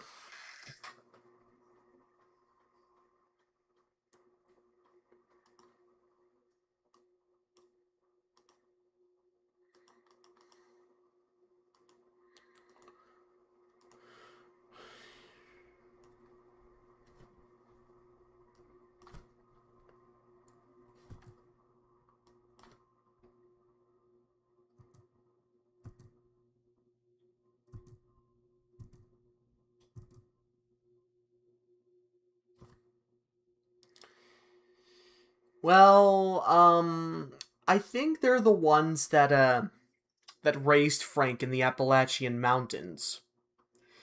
Their first slated appearance will be in Frank's Family Reunion, which was originally brainstormed by one of my friends, Earth versus the Derek. He said something like, I could definitely see Frank having a family reunion of sorts. And my imagination just kind of ran with me.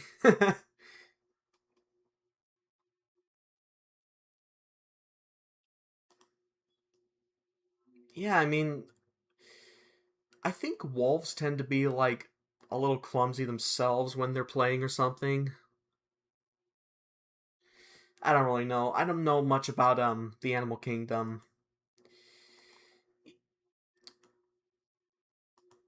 I mean, like, yeah, Brock Powell. I wanted to see if I could beat him. Yeah, I wanted to see. That's a neat idea.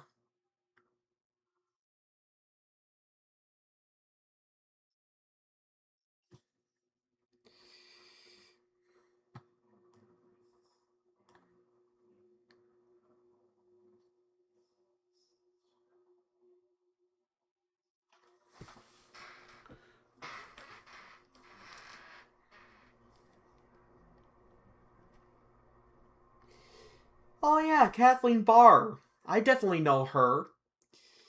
The first time I got introduced to her was through Wheezy and Dragon Tales. Anybody remember that? I also heard her voice in the US dub of Make Way for Naughty as Martha Monkey. Again, does anybody else remember that? Apparently, Wall Street people they by trying to lick the inside of. Oh, oh god! So it's like tongue kissing except worse. Oh my god. Oh. Hey, how you doing?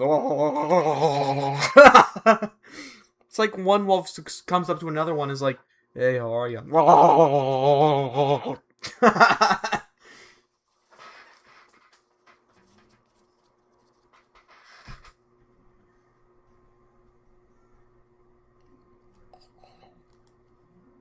Save it.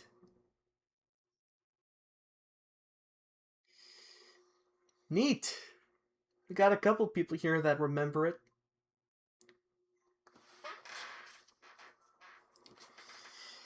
Yeah, I wouldn't really mind if they brought back Dragon Tales.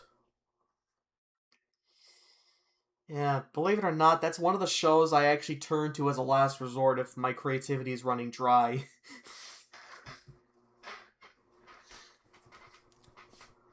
Naughty Shop was also is the only okay show.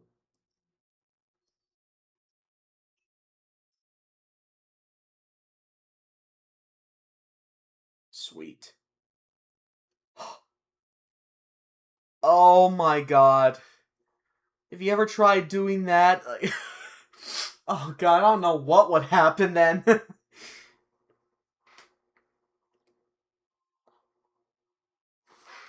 And of course, she was also an Ed and Nettie.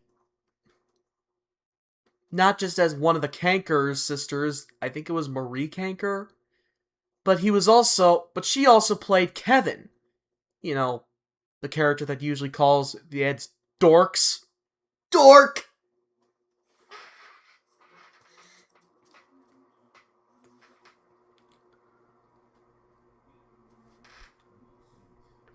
Yeah, she was also. Yeah, Andrea Libman, I know her. She was also in Dragon Tales as Emmy. Her main shtick is her all. Yeah, her main.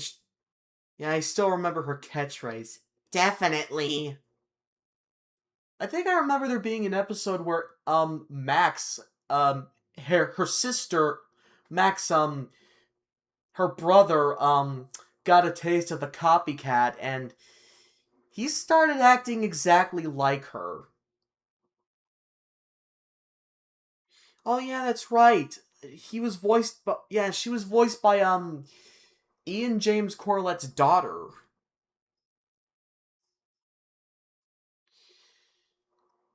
And the less said about that guy, the better.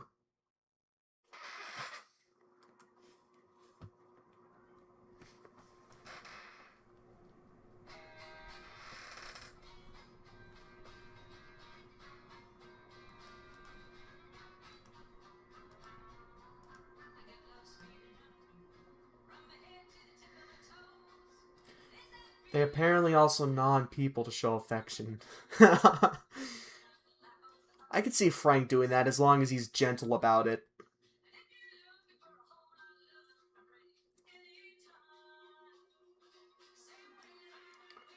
Lizzie Freeman. If I had a if I had a shot every time you mentioned Lizzie Freeman.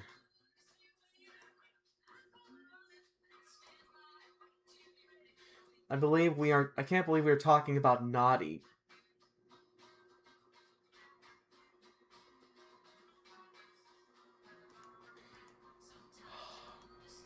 Please don't talk about what happened before I started taking up this, please.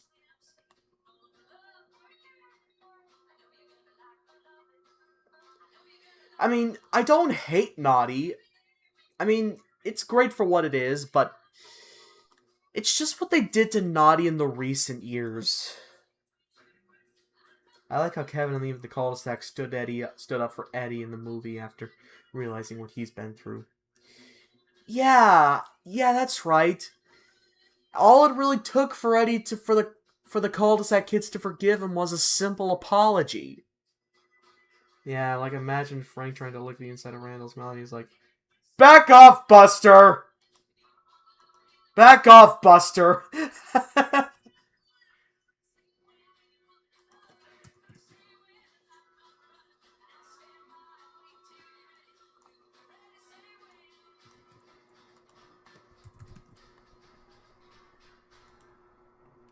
Yes, he is.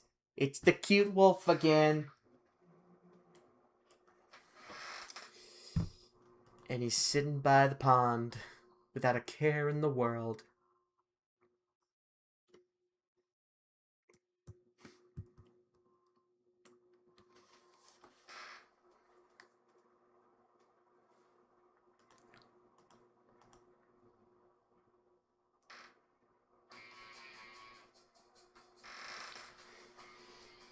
Yeah.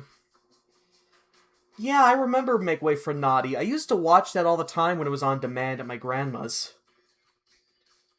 Yes, it wasn't just Mr. Plod that voiced him in both dubs. I think Miss Pink Cat was also played by the same actress in both dubs as well.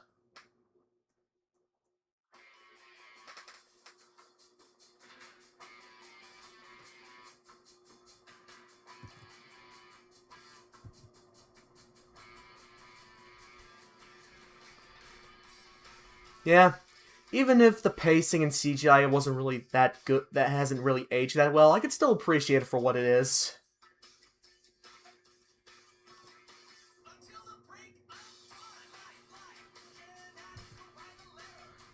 I hope one day we can meet LeVar Burton. Yeah, I remember. I remember him the most as the host of Reading Rainbow. That was such a great show. I mean, I like chicken and I like pizza, so yeah, count me in.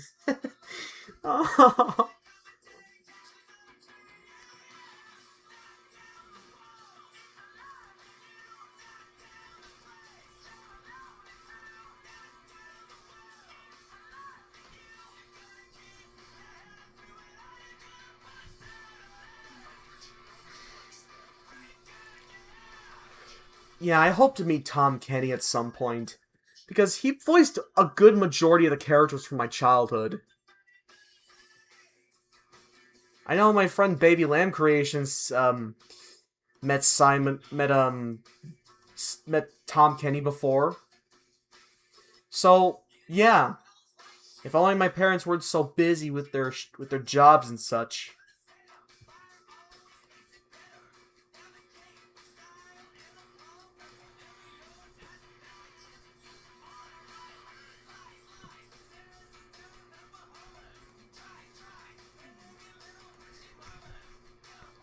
Oh yeah, Sly and Gobbo. Yeah, those were always such a treat to watch. I think my favorite episode would have to be the Big Sneeze, mainly because mainly because it's a Mr. Jumbo episode and I frickin' love him. By the way, before I forget, I actually decided to make Carson Frog the main character for my show. Yeah, like I could definitely see him being the star of his own show, and also because I am a big sucker for frogs. I'm sorry, Brendan, I never meant to bring it up. It's alright, dude.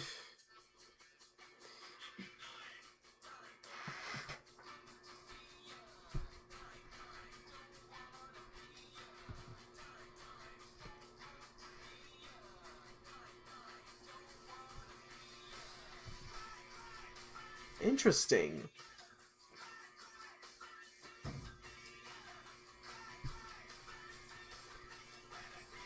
Yeah, it is.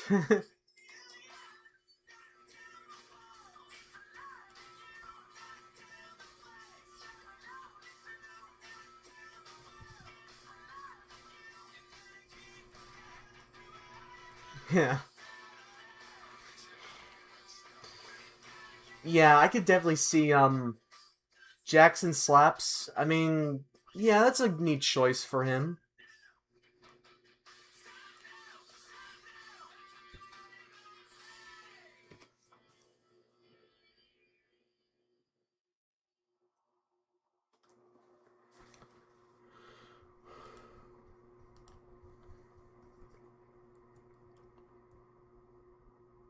No, that was Kathleen Barr. No, Kathleen Barr was the one that played Clockwork Mouse.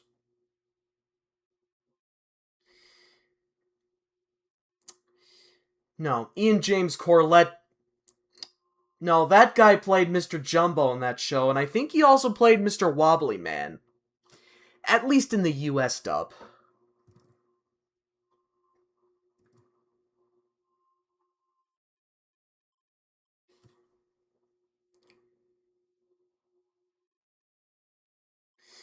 Oh, yeah.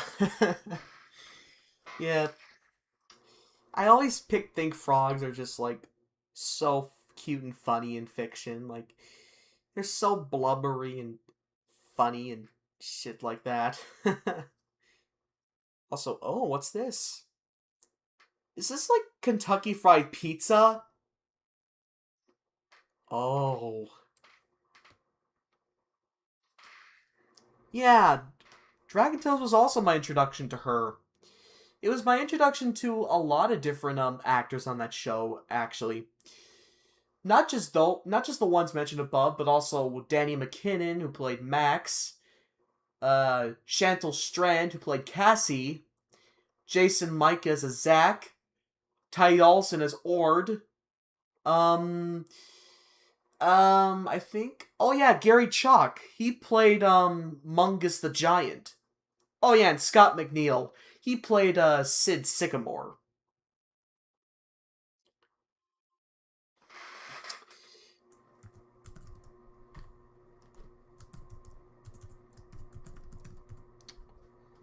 I think this is what you're talking about right here.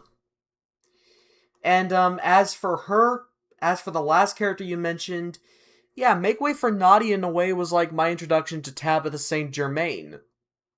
She did such a great job in her roles.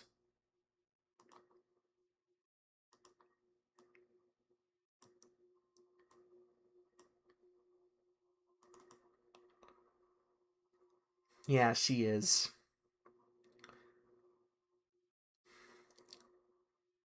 If I don't have it, it doesn't exist.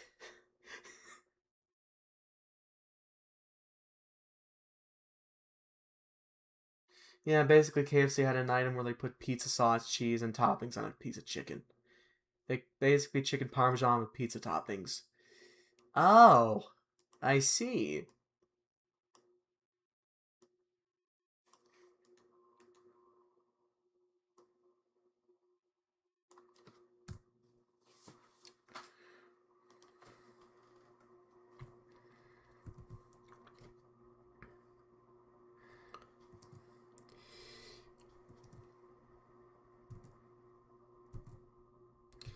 Yeah, I think I remember another episode from that same series.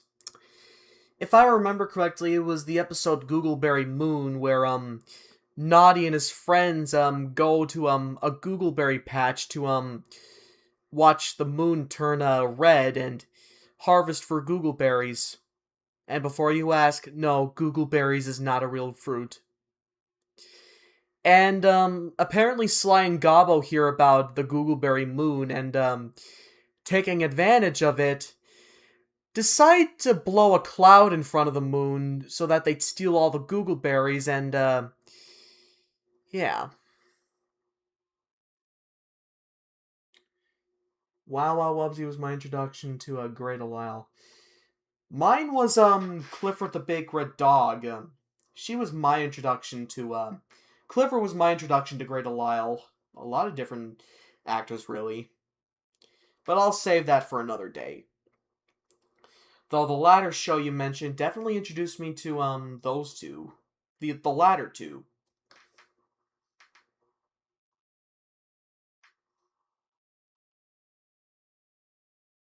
Yeah, and also he's I could see him as like a big trampoline with a timpani bounce in there. I mean, it makes sense, am I right?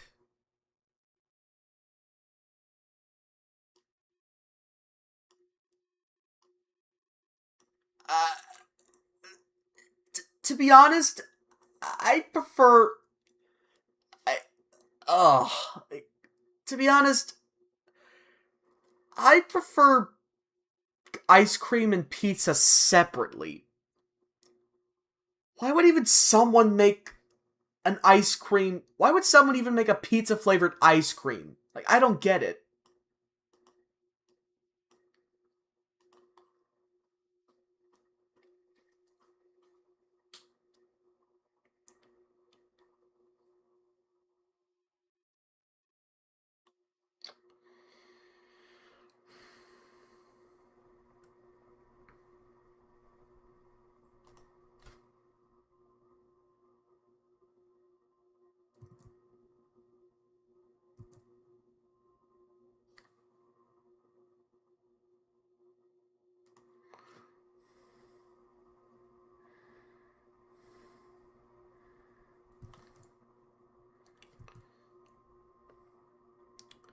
I think SpongeBob was kind of my introduction to Carlos Alazraki since, well, I think he played Scooter in that series.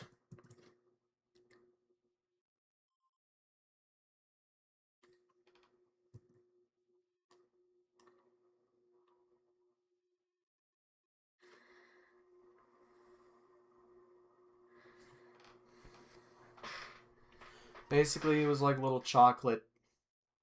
Oh! Basically, it was like little chocolate truffles with herbal spices. Ew! No. No, I don't want to try that. It's not my kind of thing. I mean, I have had a KFC before, but not this. That's disgusting. Same. Ice cream pizza? Oh, I get it. Yeah, that makes a lot of sense. In that case, I would try it. Yeah, screw everything I said earlier. Like, I would 100% try that ice cream pizza.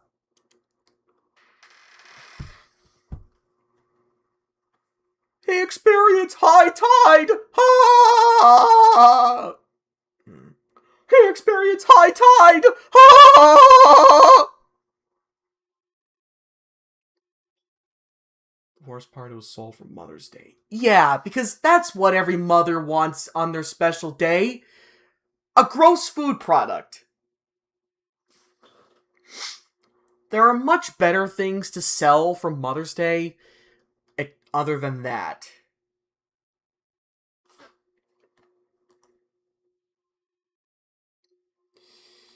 Yeah. I've seen a terrible Father's Day present. Venice showed me this in DMs, but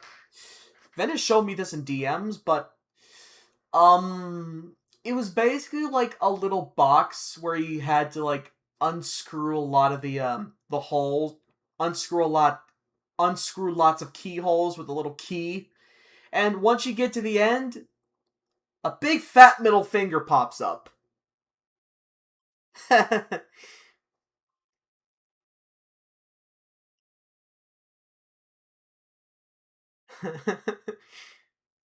Yep, those two actors you mentioned, they were great. Rest in peace to the latter. Hey, Mommy, I love you. Here's a box of chicken flavored chocolate for Mother's Day. I hope you don't choke on it.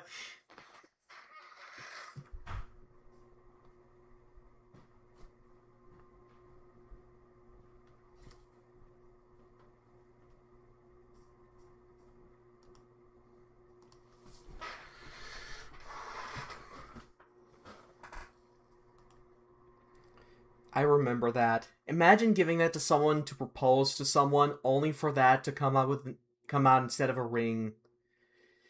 Oh, if somebody gave me that as a present, if someone gave me that as a proposal, I would straight up say, "Screw you," and just storm out of there. Of course, I wouldn't do that to my babe.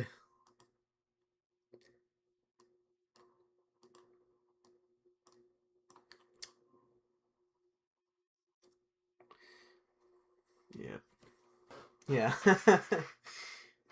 Oh, thank you, Timothy. Yeah. I do what I can. I was only 5 when he died. Yeah, I was only 5 when Len Carlson died.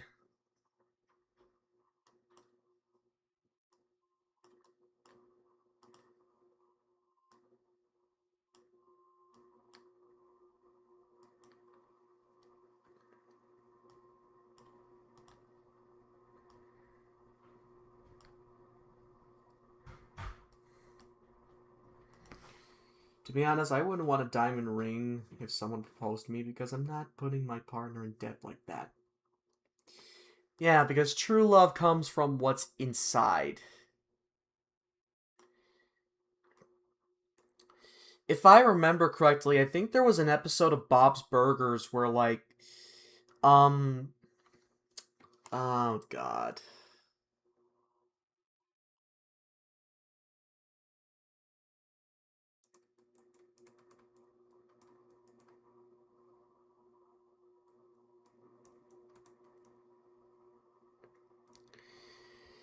Jeez.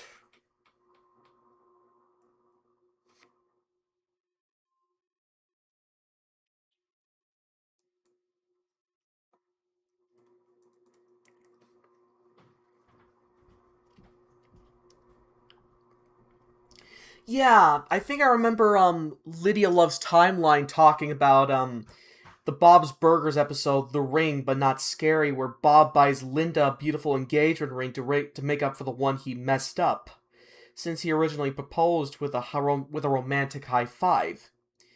And when the kids accidentally lose the ring, he's devastated, but Linda comforts him with her saying like, I don't need one then, and I didn't need one then, and I don't need one now. Our love isn't in a big romantic. Our love isn't in a big giant ring, you dummy. Our love is in everything we've built together. It's not atomically correct.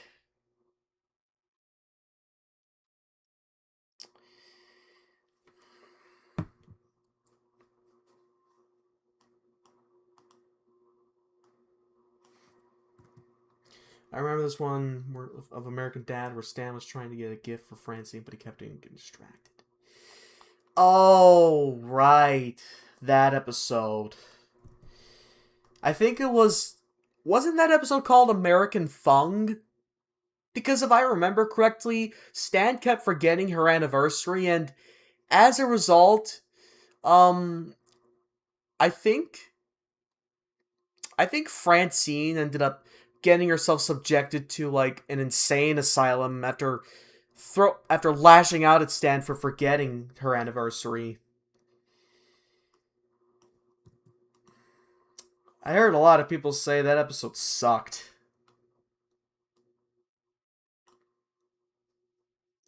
Though I do tend to see that as a metaphor for what the show became after it was moved over to TBS. Not really. I don't. I'm not. I mean, I've heard the name Opal, but not that.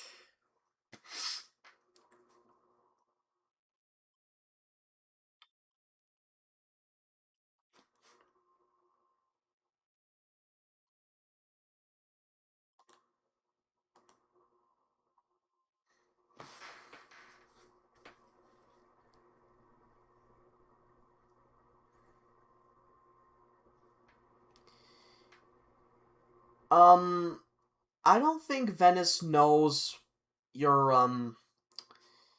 I'm not sure if Venice knows about your series, dude.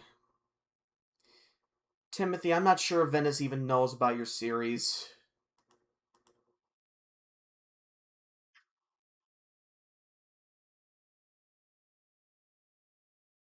Yeah, those two are so cute in their own way.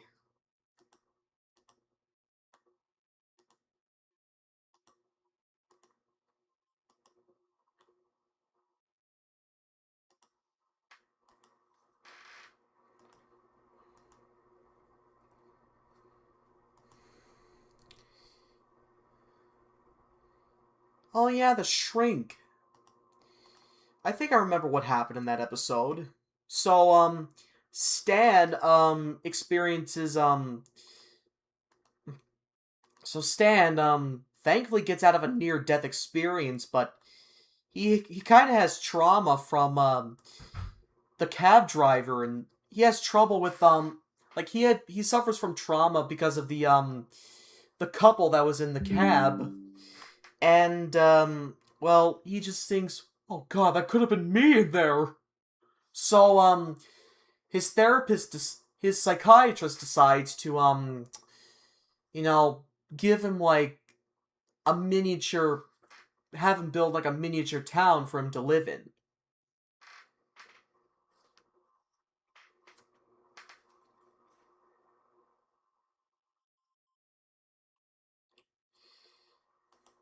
Yeah.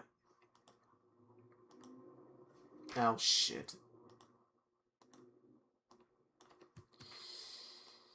Okay, well, I'm gonna get the background work done on this picture, and then I'll call it a day.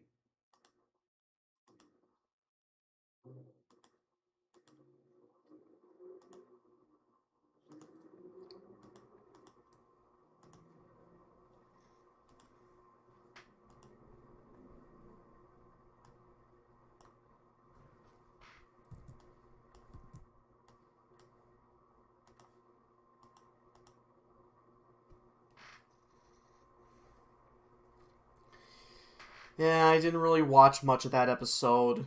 Not really a big fan of the whole character gets turned into a baby thing. As long as it's done right, I'm just not really that big of a fan of that sort of plot. I mean, I remember American Dad doing a similar episode, 1600 Candles, where, doing an. But the difference with that episode is that, well, yes, Steve acts. Yeah, that was the episode where, Steve gets his first pubic hair, and, his parents are worried that he's gonna start growing up. Because, well, they still have trauma from when Haley went through puberty. The inspiration for Frank?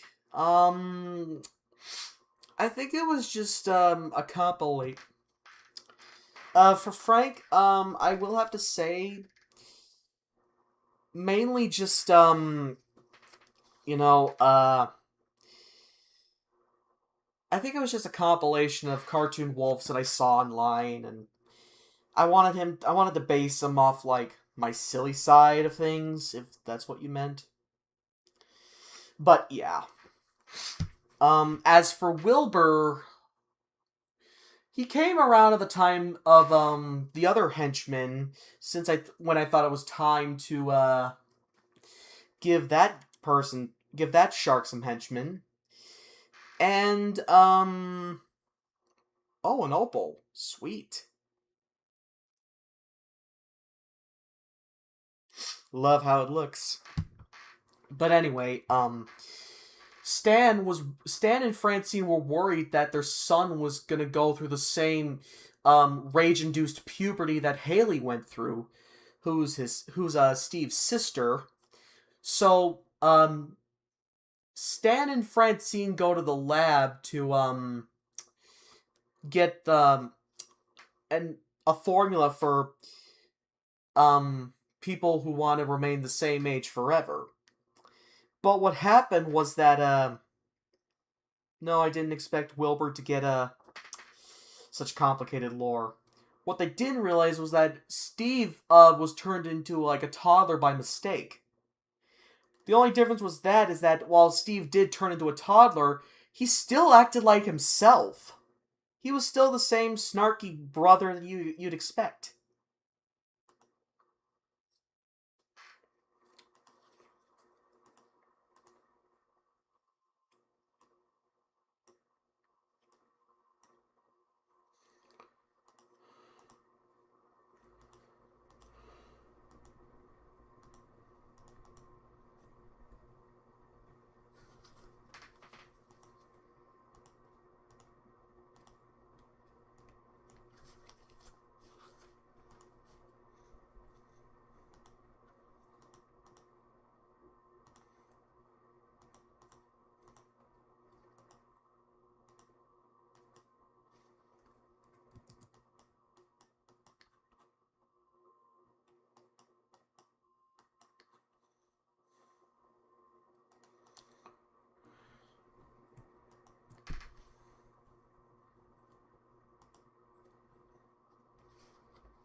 Hmm. Well, if I had the time, then I'll most certainly do that.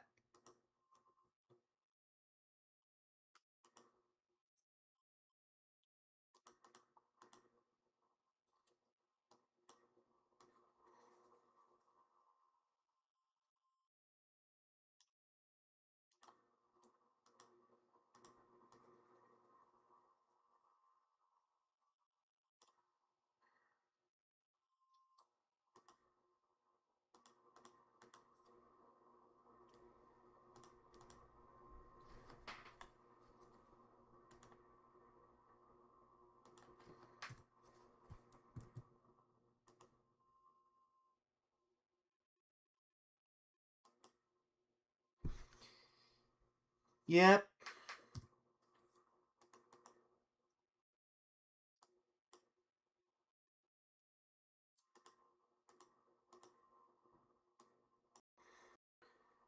Deep in 100-acre wood, where Christopher Robin plays, you'll find the enchanted neighborhood of Christopher's childhood days.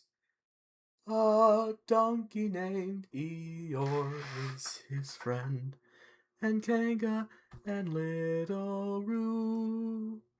There's Rabbit and Piglet, and there's Owl, but most of all, Winnie the Pooh.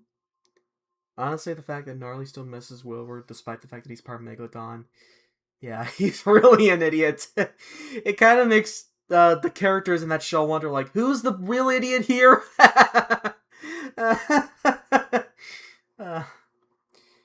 What a coincidence. I also have a shrinking story in the works. Honey, I Shrunk the Animals. Thank you. That just randomly popped up into my head just now.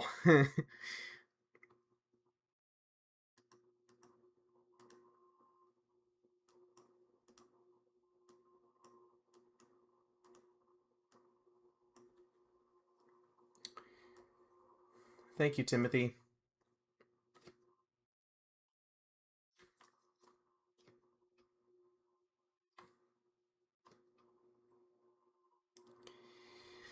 Okay, I think that'll wrap it up for this stream.